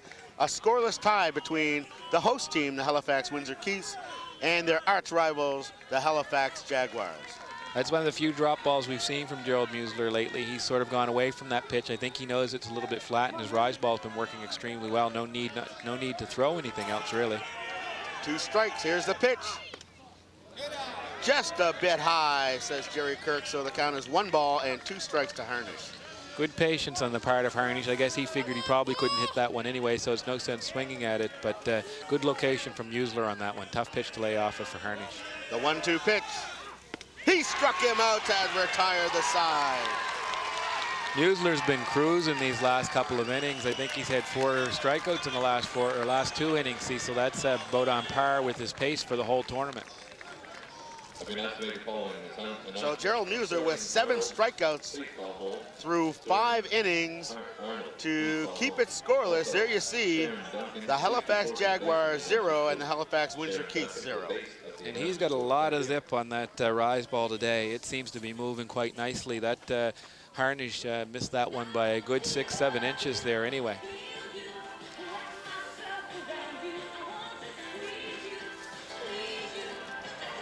You can see a good view of the crowd there. There's lots of people on hand. Going to be a big 50-50 take, Cecil. Did you get your tickets yet? Yes, I did get my tickets. I'm so excited.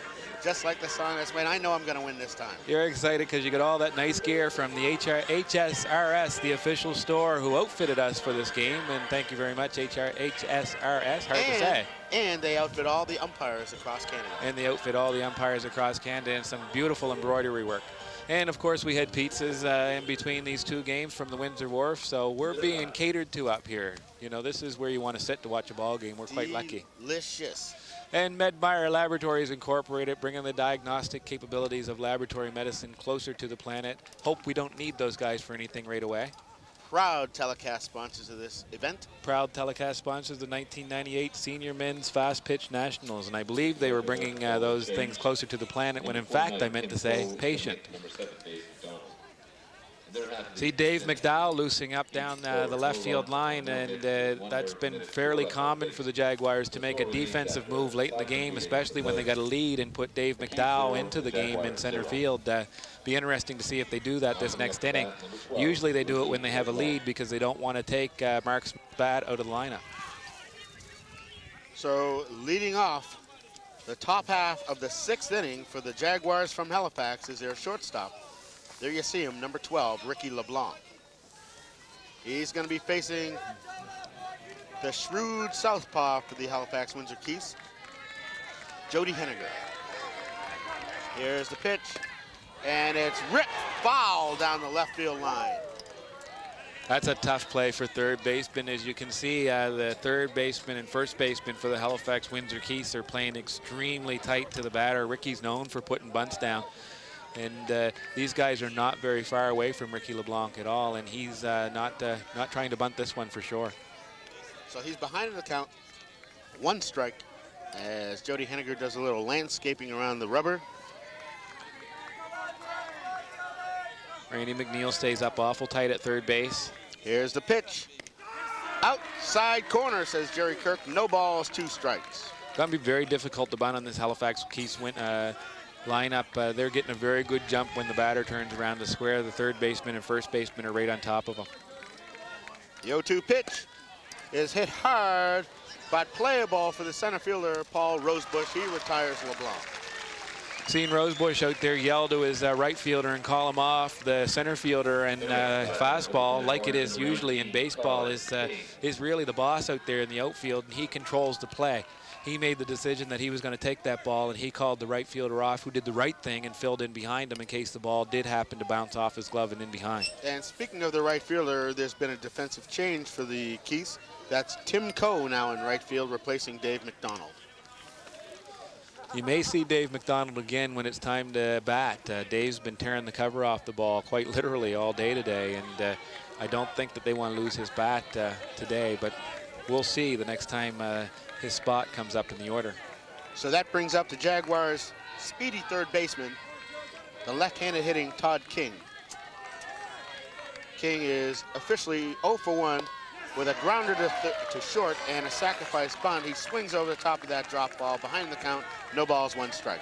That's one of the few times we've seen Todd King just stand in there and take a good rip at the ball. He's very good at that too. Usually you see him trying to slap it all over the place, but Chipper Van Tassel, as you can see there, and the third baseman are trying to take that slap and the bunt away from him.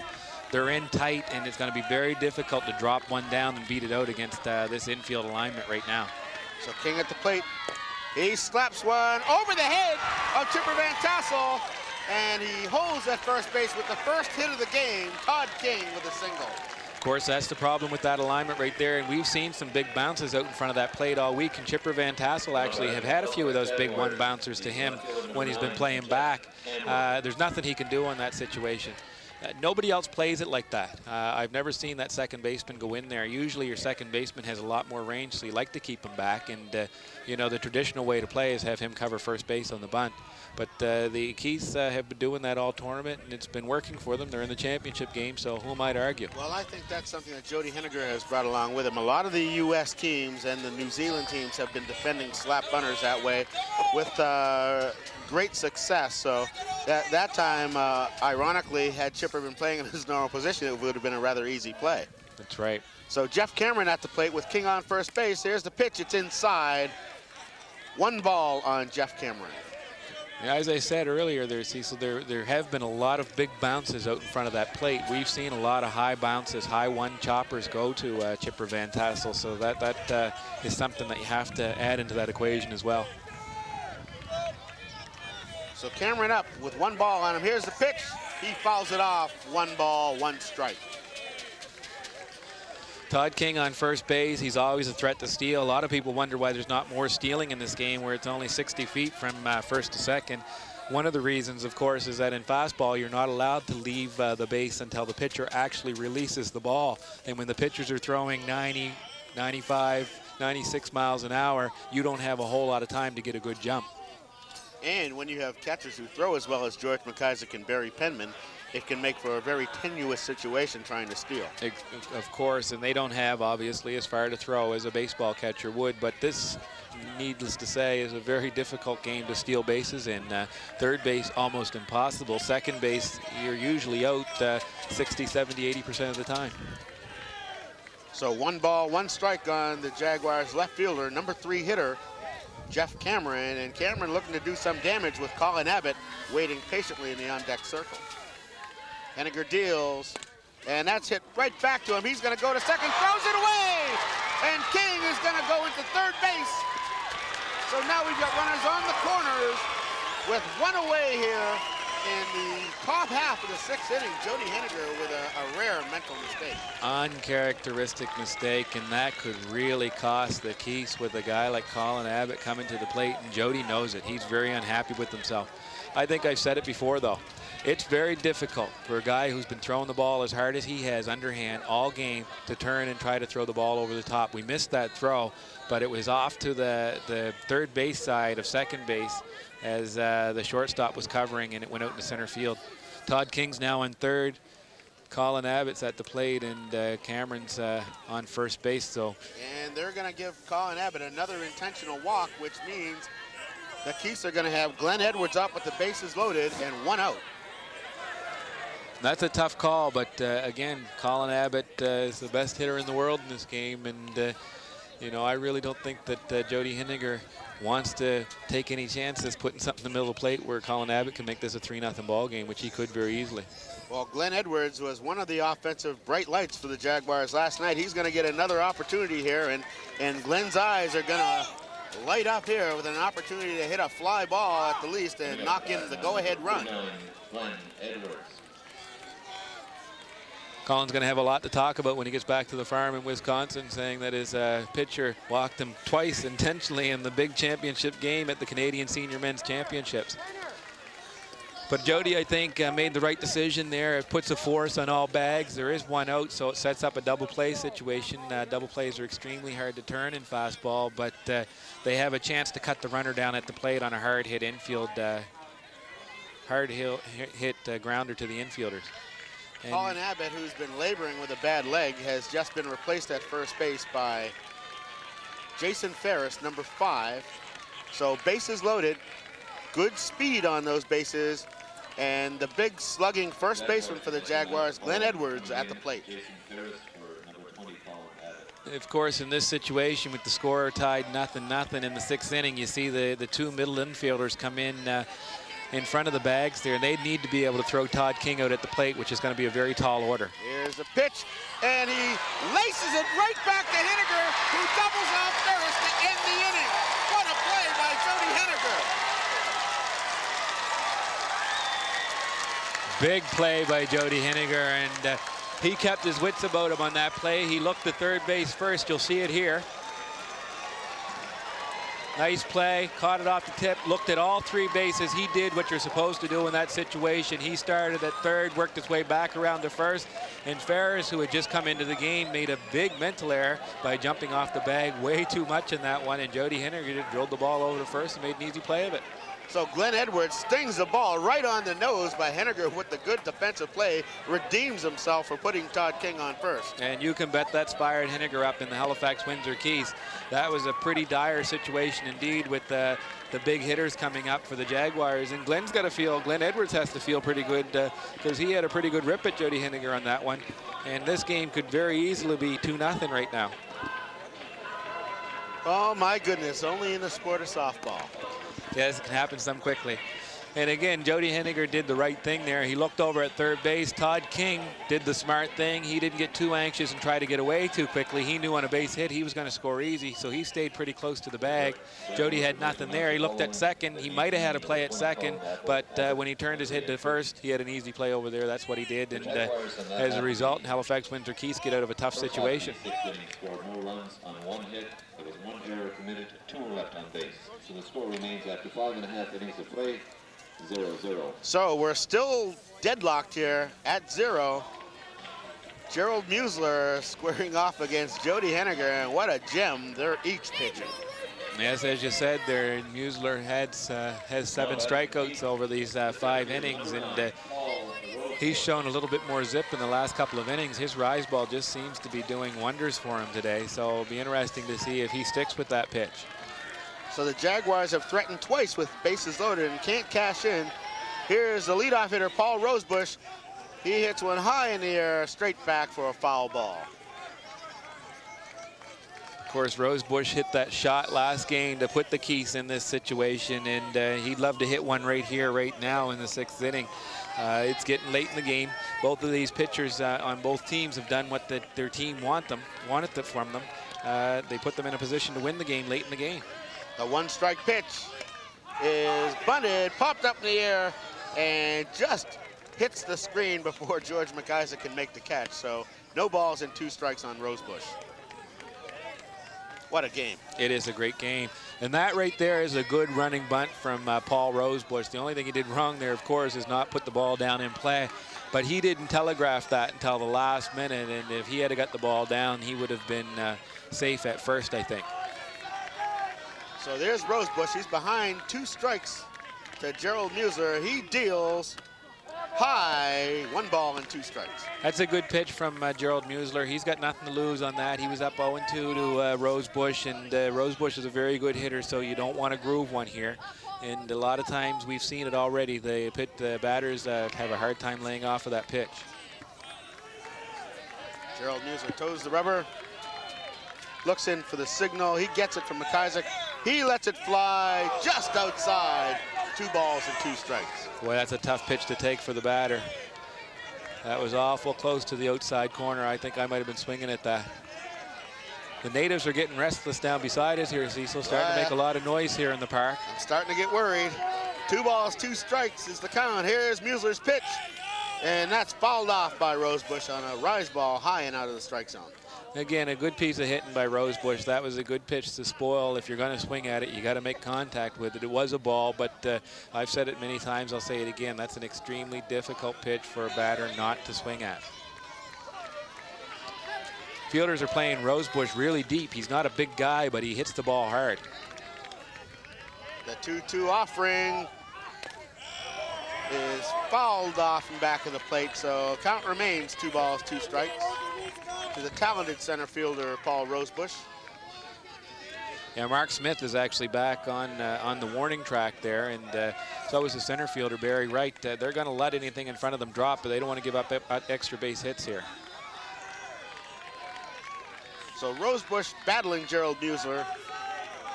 The 2-2 pitch.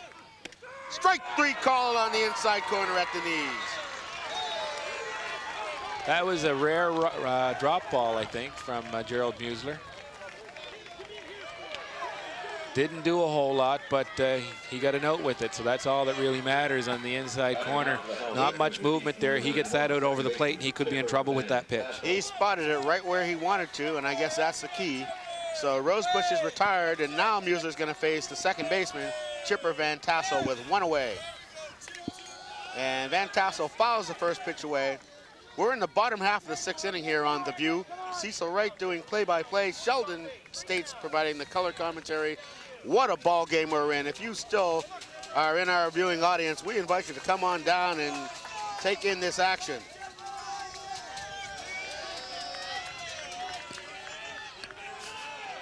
Musler deals, and that one is popped up foul.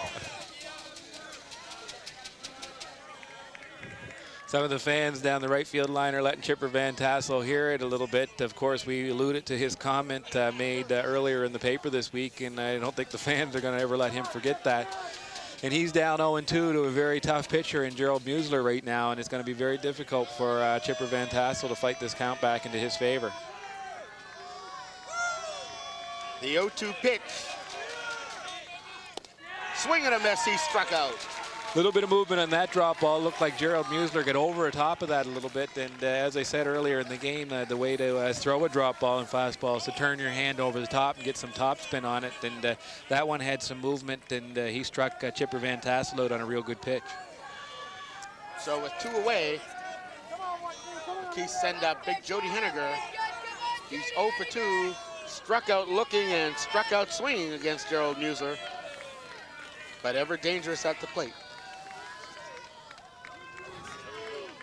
Musler lets it fly. Just missed outside. Jody's all fired up after that last inning. He knows that he got a break there when he got out of that inning, and strange things happen in fastball. Musler delivers. Ball 2 outside and low. So Henniger ahead of the count here. 2 balls and no strikes. This isn't a good spot for Gerald Musler. Jody Henniger's all fired up after getting out of that last inning. Musler falls behind 2-0, and this is a great hitter's pitch, so you can bet Jody Henniger's looking for something that he can just unload on here. Here it comes. Strike called on the outside corner. Great pitch from Musler. He didn't give in to Jody Henniger. He hit the spot there. Otherwise, he could have been in a little bit of trouble. Jody's got a lot of power up there, and Jody knows it too. He couldn't swing at that one because there wasn't too much he could do with it. Time was called on the field as the ball got loose in the bullpen area, so we're ready to go back to play. 2 balls and 1 strike is the count. Gerald Musler facing Jody Henniger at the plate. Here's the pitch. Strike 2 called on the outside corner. 2 balls and 2 strikes. I think Jody's real happy with that pitch. He thought that was a little bit outside, but ever the professional, steps right back in there. He knows that he's got to beat Gerald Musler, and he only needs 1 pitch to do it. And Gerald, for his part, isn't giving in to Jody Henniger. He fell behind early, 2-0, but he's battled back, and now the count's in his favor. Here's a 2-2 pitch. He struck him out to retire the side on a rise ball way up and out of the strike zone. 3 times Jody Henniger has struck out. That's great movement on that rise ball. We've been saying that all game. Watch this ball go up. That just keeps going. Jody Henniger missed that by a good 2 feet, Cecil, and I'm not kidding. He really looked poor on that pitch, and that just goes to show you Jody Henniger is one of the best hitters in the world in this game, and Musler made him look almost ordinary there. So Gerald Musler strikes out the side. That gives him 10 strikeouts for the game. Got to give a lot of credit to the young fella. Well, like I said, I think that they'd be happy if they even had to take him out of the game right now. They've got one of the better pitchers in the world warmed up already down the left field line, and Todd Martin can come in at any time and shut this Keith's team down as well. Here's a good look at the crowd there. They're sitting on the grass. They're sitting everywhere out here, and of course, they're all around the outfield fences. And that's the press booth up there. And of course, one of our cameramen who've been doing such a great job here for us these last few games. And we don't say enough about them, but these guys have got some good shots. Look at him flexing his muscles up there like he's a big man. Yeah, well, he's the guy who's been doing a pretty good job up there. It's been excellent coverage provided by The View, and we hope that the fans are enjoying this game here. HSRS, the official store at 81 Ilsley Avenue in Unit 7, Dartmouth, Nova Scotia. The Metro's finest embroidery, and they've supplied all the umpires for this tournament. They've supplied our uniforms, and of course they've been selling some very nice souvenirs here this week. And of course the Windsor Wharf, coming home from work, on your way through Windsor some night, stop in, get a movie and a pizza and relax. It's also a convenience store, Windsor Wharf, 798-2800. And Medmira Laboratories, bringing the diagnostic capabilities of laboratory medicine closer to the patient. Proud sponsors of the 1998 Senior Men's Canadian Fastpitch Championships. So Jody Henniger will be facing the lower third of the Jaguars order. Normally, they'd probably be pretty happy about that, but the number 7 hitter is a fellow by the name of Mark Smith, and we all know, I'm sorry, number 6, 7, and 8. So he's got even tougher. Barry Wright, Mark Smith, and then Scott Hirschman. Yeah, well, the top 2 hitters there, Barry Wright and Mark Smith, can easily put the ball out of the park, but Scotty Hirschman, number 3, coming up to the plate this inning, can get a base hit and get a rally started as well. But Jody Henniger's got to be very careful with these top 2 hitters in the 7th inning here.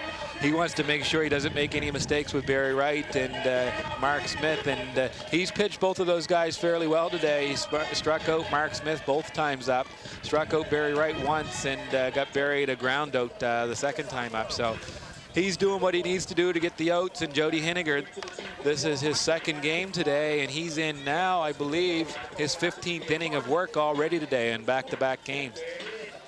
And we've seen no sign that he's letting up, although we will say that the Jaguars have threatened more so than the Keiths. They've had the bases loaded 2 times, but have not been able to cash in either one of those occasions. So Barry Wright, the center fielder for the Halifax Jaguars, digs in against Jody Henniger. Here's the pitch, and Wright hits it deep down the left field line. Let's see if it's fair. If it is, it's gone. Home run, Barry Wright. Barry Wright hit a drop ball there, Cecil, on the outside corner, took it the other way. He did that the other night as well. He hit one down the left field line the other way the other night. And Barry Wright's not known to put the ball the other way. That's just a great piece of hitting there. And Barry Wright's been the man all tournament for the Halifax Jaguars. I don't think that there's been a hitter in the lineup other than maybe Colin Abbott. He gets walked a lot. That's done the type of damage that Barry Wright has done. Well, as you say, that's the 2nd time this weekend we've seen Barry Wright go deep to left field, pitch outside and down. That's just a sign of a strong hitter. Well, I think Barry Wright's a candidate for MVP in the playoffs, and he certainly solidified that. He's had a couple home runs in the playoffs, and all he did in the round robin portion of this tournament is bat .500 with 2 home runs and 5 RBIs. So Barry Wright came to play all week long, and he's been really the guy in the Halifax Jaguars lineup. Now here's another one of those guys, Mark Smith, who takes strike 1 right down the middle. So Gerald Musler's got to be the happiest man on the planet right now. Mark Smith hits one high in the air. Coming in quickly is the left fielder, Paul Harnish, and he grabs it and avoids Greg Weber, who is going out. That's a tough play for the fielder because he knows that the shortstop's coming hard on that. You can bet that Paul Harnish is yelling hard at Weber and saying, no, no, no, no, no, that's mine. And that's what you have to do as an outfielder. Those infielders, they have to keep coming until they hear the outfielder call them off, and you just seen that happen. Weber sort of sidestepped Harnish on that play at the last minute. But unless the infielders can hear you, you're going to set up a few collisions out there, because the outfielders have to let the infielders know that, in fact, they've got a bead on that ball. And with a big, noisy crowd, that's not the easiest thing in the world to happen. And we saw that last night with the batter right now, Scott Hirschman, and Dave McDowell out in center field. Yeah, of course, Dave McDowell, Scott Hirschman came together there, and Dave had just come into the game, and we both know Dave plays hard. He's aggressive. He's a very aggressive ball player, so he's not going to back down from anything. So Scott Hirschman at the plate. Count is no balls and 1 strike with 1 away here in the top of the 7th inning. The pitch right on the outside corner, called strike, no balls and 2 strikes to Hirschman. So the crowd really murmuring now. The Jaguars on the board. Here's the 0-2 pitch. Outside, 1 ball, 2 strikes to Hirsch. Barry Pimman wanted that call. He didn't get it from the umpire, but Pimman hasn't done himself a whole lot of favors with the umpires this week, and not saying that they would, but. The 1-2 pitch was outside, 2 balls and 2 strikes. And now Jody Henniger questioning the umpire. But good call by the umpire. It was outside. As we said too, Sheldon, these umpires have been magnificent the entire tournament here. The 2-2 pitch to Hirschman. He swings and misses, so strike 3 to Scott Hirschman. 2 down here in the top half of the 2nd inning, and George McIsaac coming to the plate. That's unusual for Scott Hirschman. You don't often see him do that run bunt on 2 strikes there, but you know, he's just trying to get on base any way that he can, and the Jaguars got a run in this inning, and this is going to be awful tough for the Halifax Keiths to come back, and I'm not sure that we won't see Todd Martin come into the game at this point. Well, Jaguars nursing that 1-0 lead, and if they can retire the Keiths, the gold medal will be theirs, and you can bet that the Jags are going to do whatever is necessary in order to shut down the Keiths in the bottom half of the 7th inning. But we're not out of the top half yet. George McIsaac takes ball 1 high from Jody Henniger. Be nice to see George get a hit here. He's played great defense all week, but he's yet to get a hit in this tournament, and he certainly put the ball in play quite a bit. And he rips one into left field. There you go, Sheldon. Base hit, George McIsaac. That's good to see. George McIsaac deserves it. He's played good ball all week long. He showed his worth behind the plate defensively. Struggled at the plate. Uncharacteristically, George is usually a pretty good hitter, but there's been good pitching here all week long. Number 12, Ricky LeBlanc. So with 2 away, the top of the order is up with McIsaac on first. That's Ricky LeBlanc stepping in, the Halifax shortstop. 1-0 Halifax Jaguars on the strength of a Barry Wright home run. And LeBlanc takes it up high, ball 1. Jaguars like to score 1 more here if they could. It's going to be tough with 2 out, but they got top of the order up again. Here's the pitch. Drop ball, little low. 2 balls and no strikes to LeBlanc. Isaac's getting a good lead there at first. The first baseman's not too concerned with him. Second baseman's not going to be able to get over there to cover. He can get a pretty good jump, but it's doubtful that he'll be stealing here. Here's the pitch. Strike call, outside corner. 2 balls and 1 strike to LeBlanc. With a 1-run lead and 2 outs, you don't want to take the bat out of Ricky LeBlanc's hand. He's been hitting the ball good all week, and they'd love to get a chance to. And he tries to put the bunt down, can't do it. So it's 2 balls and 2 strikes. Yeah, as I was saying, they'd love to give Ricky a chance to put the ball out on the green there and see if they can score another run and give Musler a 2-run lead to come out and close out this game. Well, George McIsaac with decent speed on first base. Ricky LeBlanc with excellent speed at the plate. And Todd King on deck with superb speed. The 2-2 pitch. Outside corner, called strike 3. So the Jaguars go down here in the top half of the 7th inning. But not before Barry Wright, the all-Canadian Barry Wright, does what he's brought in here to do, and that's hit the ball hard. And he laced a leadoff home run down the left field line. There you see the score. The Halifax Jaguars won. The Halifax-Windsor Keiths, no score. I was talking to one of the Jaguars players last night after the game, and they said that when Barry Wright's hitting home runs the opposite way, you know he's all fired up because he hit one the opposite way, and it was a shot the other night. And again today, and that's a huge hit this late in the game. It's going to be difficult for the Keiths to get anything going against Gerald Musler. And they haven't so far this game. They need something good to happen at the top of this inning, and Gerald Musler hasn't shown any signs of letting them back in the game. Well, he's got his work cut out for him here in the bottom half of the 7th inning. He's going to face the middle of the Halifax Keiths order, the catcher, Barry Penman, who is 0 for 2. He grounded to the first baseman, struck out. He'll be followed by Steven Gesso, who's 0 for 2, grounded to the second baseman, and got aboard on an error by the shortstop, Ricky LeBlanc. And then Tim Coe is scheduled to appear, but you can bet your bottom dollar that you're going to see Dave McDonald swinging in his place. Yeah, I think they'll bring Dave McDonald into swing, given what he's done already today. He's hit the ball hard every time up on the nose. But these guys that they got coming up right now, they need to get something big out of them. Penman would be the equivalent to Barry Wright on this team. He's been pounding the ball in the playoffs. Didn't have a great round robin, but they'd love to see him get on base any way that he can. Musler can't give in to these hitters either. For his part, he's been throwing the ball well all day. I don't know if he's got any butterflies or not. I don't think so. He looks pretty relaxed out there right now. He's throwing to his shortstop.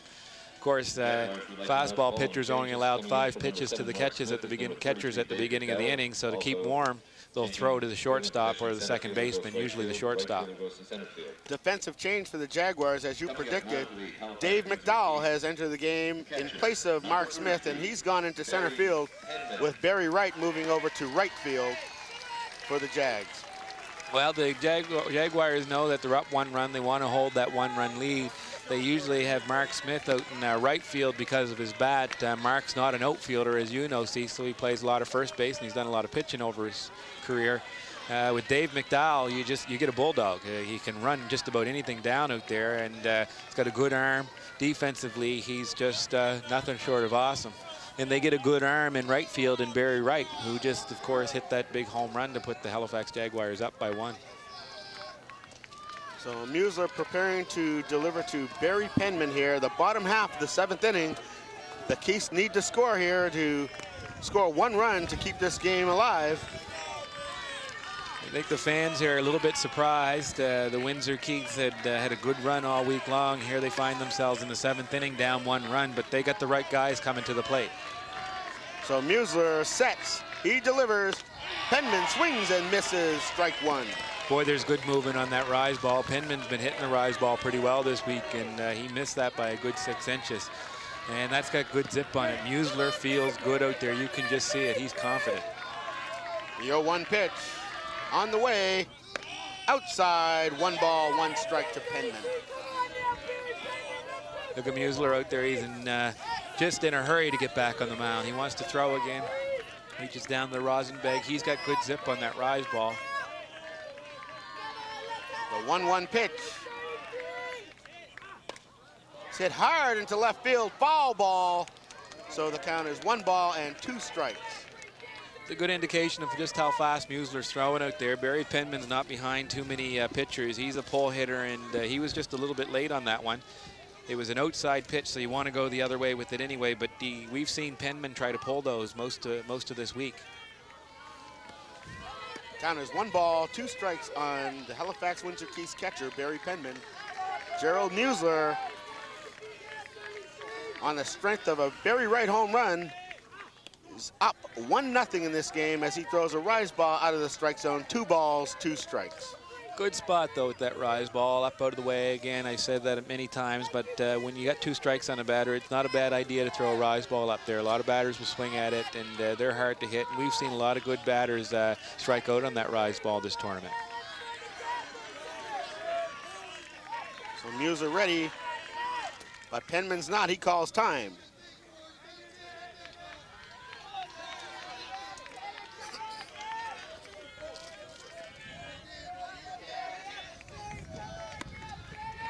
So Musler back up on the rubber. He deals. Strike 3 swinging. He struck out Barry Penman. That's a huge out for Gerald Musler. He knew that was really the big guy that he had to get this inning. Barry Penman's the guy that can hurt you with one swing, and look at that rise ball move. Barry Penman just doesn't have a chance on that pitch. Gerald Musler got it out over the plate on the outside corner, and Penman just swung through it. So we thought that the other night Gerald Musler was pitching the game of his life then, and I'd have to say that I think that has been replaced by this effort here today. He struck out the last 4 batters he faced, I believe, maybe the last 5. 6. And ball 1 to Steve Jesso. I just think somewhere along the line he decided that he was going to throw the rise ball this game and stay with it, and he's thrown it a lot. Here's the pitch. Fouled off by Jesso, so the count evens up. 1 ball and 1 strike.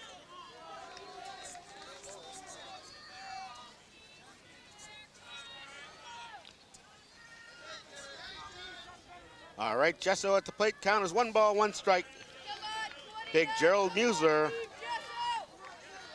looking to finish off the Halifax-Windsor Keiths if he can.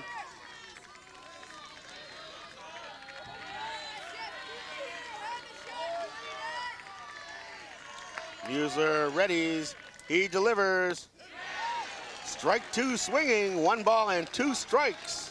That was one of the few drop balls we've seen the last little while from him. Jesso's not very happy with himself. He knows that he's got to pick better pitches to swing at than that one. And Musler hasn't been throwing a whole lot of fat pitches to these last group of batters. So Jesso's got to be a little bit more patient than that up there. The 1 ball, 2 strike pitch. High and away, 2 balls, 2 strikes. Good location on that. Again, Musler's been around the strike zone, hasn't thrown too many right down the middle. He did earlier in the game, and he's really lucky to get to this point with a 1-run lead. The 2-2 pitch is slapped hard to the shortstop. Nice play by Ricky LeBlanc. He throws him out. That's what Ricky's just done all week long. That's an extremely tough play. Ricky has to move to his right, make a tough pickup on that. There's a tough bounce. You get a good look at it here. Ricky goes to his right. You really couldn't see how far he had to move in that replay, but he had to go over to his right into the hole, make a strong throw from in behind third base almost with over to first, and he threw a strike to the first baseman, Glenn Edwards, and the Jaguars are 1 out away from winning the Canadian Senior Men's Fastpitch Championships. But it's going to be a big out because re-entering the ball game, there you see him, number 7. That's David McDonald, and he's had a real good day. Hit the ball real hard. He lined out hard to the shortstop, and then he sacrificed Steve Jesso up in the 5th inning. Yeah, Dave McDonald hasn't had a bad tournament either. He's batting .273 coming into this game. And this guy, as you said, has been stinging the ball all day long. And Dave McDowell should be on his toes out there because in the first game of the day, he hit some shots out to center field.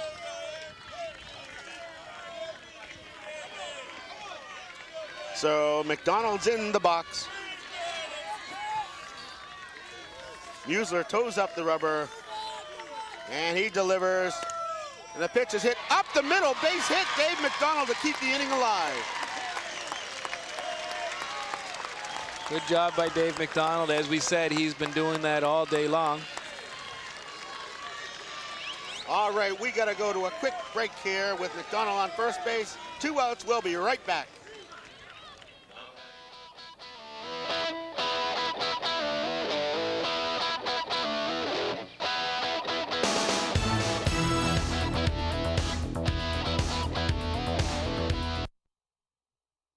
And throws, strike called right down the middle to Mackenberg. This is a big at-bat for Mackenberg. These fans are all here cheering for him. Of course, he grew up about 2 kilometers away from this ball field, just up the street towards Windsor, and he'd dearly love to get a hit right here, right now, especially with the runner on base. Musler sets, he throws, fouled off by Mackenberg, so the count is no balls and 2 strikes. 1 strike away is Gerald Musler and the Halifax Jaguars from securing gold here in 1998. Musler did what he needed to do on Tim Mackenberg. He got up 0-2 on him. Tim's not 100%. Muse knows that. He probably is thinking right now that I've got a couple pitches that I can play with here. It'll be interesting to see where this next pitch is located.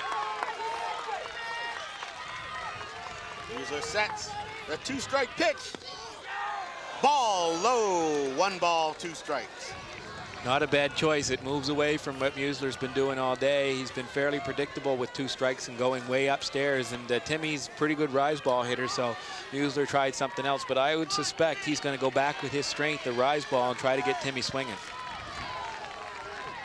The count is 1 ball, 2 strikes on the batter, Tim Mackenber.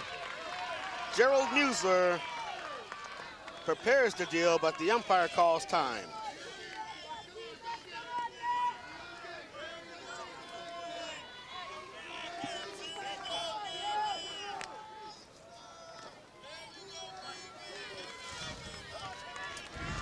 Little break in the action here as Tim gets in, gets ready for the pitch. Gerald Museller steps in.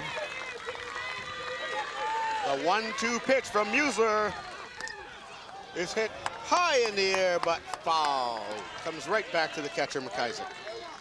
Timmy stays alive on that pitch. That rise ball had good movement. I don't think it was exactly where Gerald Museller wanted it. It was a little bit lower than he'd like to see it. Rise balls tend to move a little bit more when they're up a little bit higher than that. You can see it there. He was actually pretty lucky that Timmy didn't smack that somewhere. It was a fairly flat rise ball, but just shows you how good his motion's been. The count remains 1 ball, 2 strikes. Here's the pitch. Outside and low, ball 2. 2 balls and 2 strikes on Mackenber. Timmy had a real good look at that, obviously keeping his eye on the ball all the way in. He knew that he has to protect the plate in this situation. With 2 out and 2 strikes on him, Timmy's not going to let Museller throw one by him on one of the corners. The gold medal game, the Halifax Jaguars clinging to a 1-0 lead over the Halifax-Windsor Keiths. Gerald Museller's gone the distance. He's thrown a 1-hitter with 11 strikeouts. Outstanding performance by Museller. The 2-2 pitch to Mackenber. Outside, so the count is full. 3 balls and 2 strikes, which means Kevin Reed's going to be on the move. Of course, that's a break for the Keiths, actually, with a 3-2 count with 2 out. Kevin Reed at first base, who's a good runner. He's going to be off just as soon as the pitch leaves Museller's hand, and if Timmy puts one in the gap somewhere, this game could very easily be tied. Even with the base hit, with Kevin Reed running the base and the fielders as deep as they are, I wouldn't be surprised to see Kevin Reed go first to home on this. Well, the wind is blowing straight out to right center field, so Mackenber, I'm sure, is even thinking he might be able to get something up and out of here if he gets it on the good part of the bat. I think he missed a few good pitches, and he'd like to have 1 or 2 of those ones back that he's already missed, but he's had a good at bat already this far. So here we go, the 3-2 pitch with 2 out. Here it is, and that's hit over the head of the left shortstop into left field. Base hit, Tim Mackenber, and runners are on the corners with 2 out, and that's going to bring Greg Weber to the plate. Well, Tim certainly didn't hit that as hard as he wanted to, but in this game, as long as it's not caught before it hits the ground, it counts. And that's a good little job of hitting by Timmy. He fought that one off. That was a good pitch by Gerald Museller. He doesn't need to feel ashamed about that at all. And actually, you could see Timmy grimace when he swung the bat at that. So we'll certainly see a pinch runner for Timmy Mackenber here. And as we speak, out of the dugout comes number 10, Ewan Kelly, who will replace Tim Mackenber. Ewan limbers up going down the right field line. The Halifax Jaguars in there, they talk it over. And I see Laurie Barron. I think that's Laurie Barron. Laurie Barron swinging a bat. Yeah, that's Laurie Barron, number 4. Old LB himself is going to come up to the plate and face a pitcher that he's very familiar with, Gerald Museller. That's right. This is a good move by the Halifax Keiths. Laurie does a good job usually of getting the bat on the ball. He's a battler up there. He's not going to give Gerald Museller any easy outs. And, you know, Laurie, all he needs to do is poke one in the holes, and he's pretty good at that. There's a runner on third base now, so a base hit's going to score him. Well, the Halifax-Windsor Keiths are not going down without a fight. With 2 outs, Dave McDonald singled, and he was replaced by Kevin Reed to run, and Tim Mackenber just comes up with a clutch 2-out single to knock Kevin Reed around to third base. And now Mackenber is going to be replaced by Ewan Kelly at first base, and a pinch hitter, there he is, Laurie Barron. And you've seen the Jaguars having a little conference at the mound there. With runners on first and third, they're probably talking about what they're going to do if the runner goes. And chances are they may just let him go in this situation. I don't know if they'd risk a throw down there. It may go into the outfield and make the run score easily. Here's the pitch, outside low, ball 1. On the other hand, they may take the throw and see if they can get out of the inning by throwing the guy out at second base, but I'm very doubtful if they want to take that chance in this situation. Here's the pitch. Right in there on the corner, 1 ball, 1 strike. This is a big situation for Laurie Barron, who of course is another local guy playing in this game. Laurie would love to have a hit here in front of all these fans. Gerald Musler facing Laurie Barron, 1 ball, 1 strike. Here's the pitch. Swing and a miss, strike 2.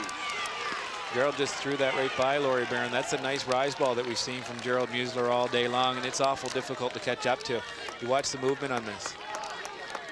Actually, it was a little flatter than it looked from here, but Laurie just missed it. He had a real good rip at it, though, and Laurie has the ability to put one in the hole here, as I said. 1 ball, 2 strikes. Here's a pitch. Outside and low, ball 2. 2 balls, 2 strikes to Barron. What a ball game. This is a great ball game. Musler's not giving in to these hitters. He was trying to spot the outside corner with that. He just missed. And quite frankly, he hasn't been doing a lot of spotting this game. He's just been rearing back and throwing the ball by these guys with good stuff. He's putting the rise ball up top. He's not particularly trying to hit any spots with it. He's not a finesse pitcher. He's a power one. So 2-2 to Laurie Barron. 1-0, the Halifax Jaguars behind a Barry Wright solo shot. Here's a 2-2 pitch. Struck him out to end the ball game. The Halifax Geese are the Halifax Jaguars are the 1998 Canadian Men's Senior Fastpitch champions. That's a great big win for the Halifax Jaguars. Gerald Musler struck Laurie Barron out on a real tough pitch there. And these guys are celebrating right now. They know each other very, very, very well. And I'm sure that they had a great time playing in this tournament today. There's a good look at it right there. Gerald Musler with a rise ball in the outside corner, and Laurie Barron just missed it. I think Laurie got a pitch that he wanted to hit there, and Musler just been throwing balls by everybody all day. Laurie's got nothing to be ashamed about. The Halifax-Windsor Keiths have nothing to be ashamed about. They played good ball all week long, and I think they just got bettered by a Halifax Jaguars team these last couple games. Well, Gerald Musler, there you see him accepting the congratulations of all his co-players. There you see him get a hug from Todd King. Gerald Musler, fantastic performance. Pitched a 2-hitter. There you see him very overcome by the emotion of it all. Struck out 12 big Keith batters. You can see how big Gerald Musler is there. He's a big, tall guy. That's why it accounts for a lot of his speed. And Nova Scotia has to be really proud. This is gold and silver, first time ever that 2 Nova Scotia teams have medaled, and first time since 1980 that the Nova Scotia team has taken home the gold in this Canadian Senior Men's Fast Pitch Championships. Of course, the Brookfield Elks, the legendary Nova Scotia team, was the last team to be able to do that. And there you see the team shaking hands. So, Barry Wright and Gerald Musler, the offense and the defense provided by those 2 players, and just a fantastic final game here. The Halifax Jaguars, there you see the final pitch. Swing and a miss by Laurie Barron, and Gerald Musler thanking his lucky stars. Yeah, I think Barry Wright made a pretty good case for being the MVP of this final round. He's been spanking the ball since the round robin, since actually the tournament started. But don't take anything away from Jody Henniger and the Halifax-Windsor Keiths. They played a good game. Unfortunately, they came up short today, and they weren't able to capitalize on their opportunities when they did have them. All right, Sheldon, we've had just a tremendous exhibition of softball here all week. This has been a fantastic showing here by Nova Scotia, as you say. And I don't think the Halifax-Windsor Keiths have anything to be hanging their heads over. You can see the jubilation there of the Halifax Jaguars, and they're having their little team conference right here, right now. And there's a look at the Halifax Keiths.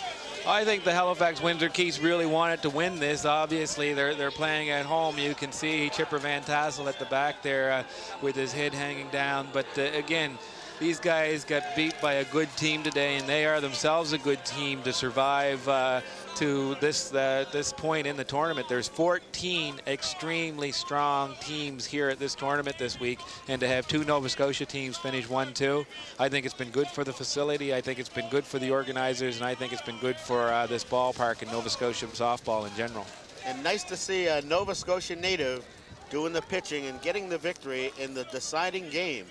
That's Gerald right. Muesler. Actually, 2 Nova Scotia natives. We can't forget Jody doesn't play here anymore. He plays in Wisconsin, but he plays there because he was taught how to play fastball here in Nova Scotia, and he's a good fastball player that is from Halifax.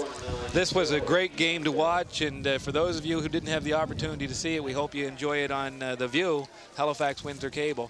And for The View, I'm Sheldon States. And I'm Cecil Wright saying thank you very much for tuning in. We hope you enjoyed the broadcast. The 1998 Canadian Senior Men's Fast Pitch champions are the Halifax Jaguars. The 50-50 dwellers, Peter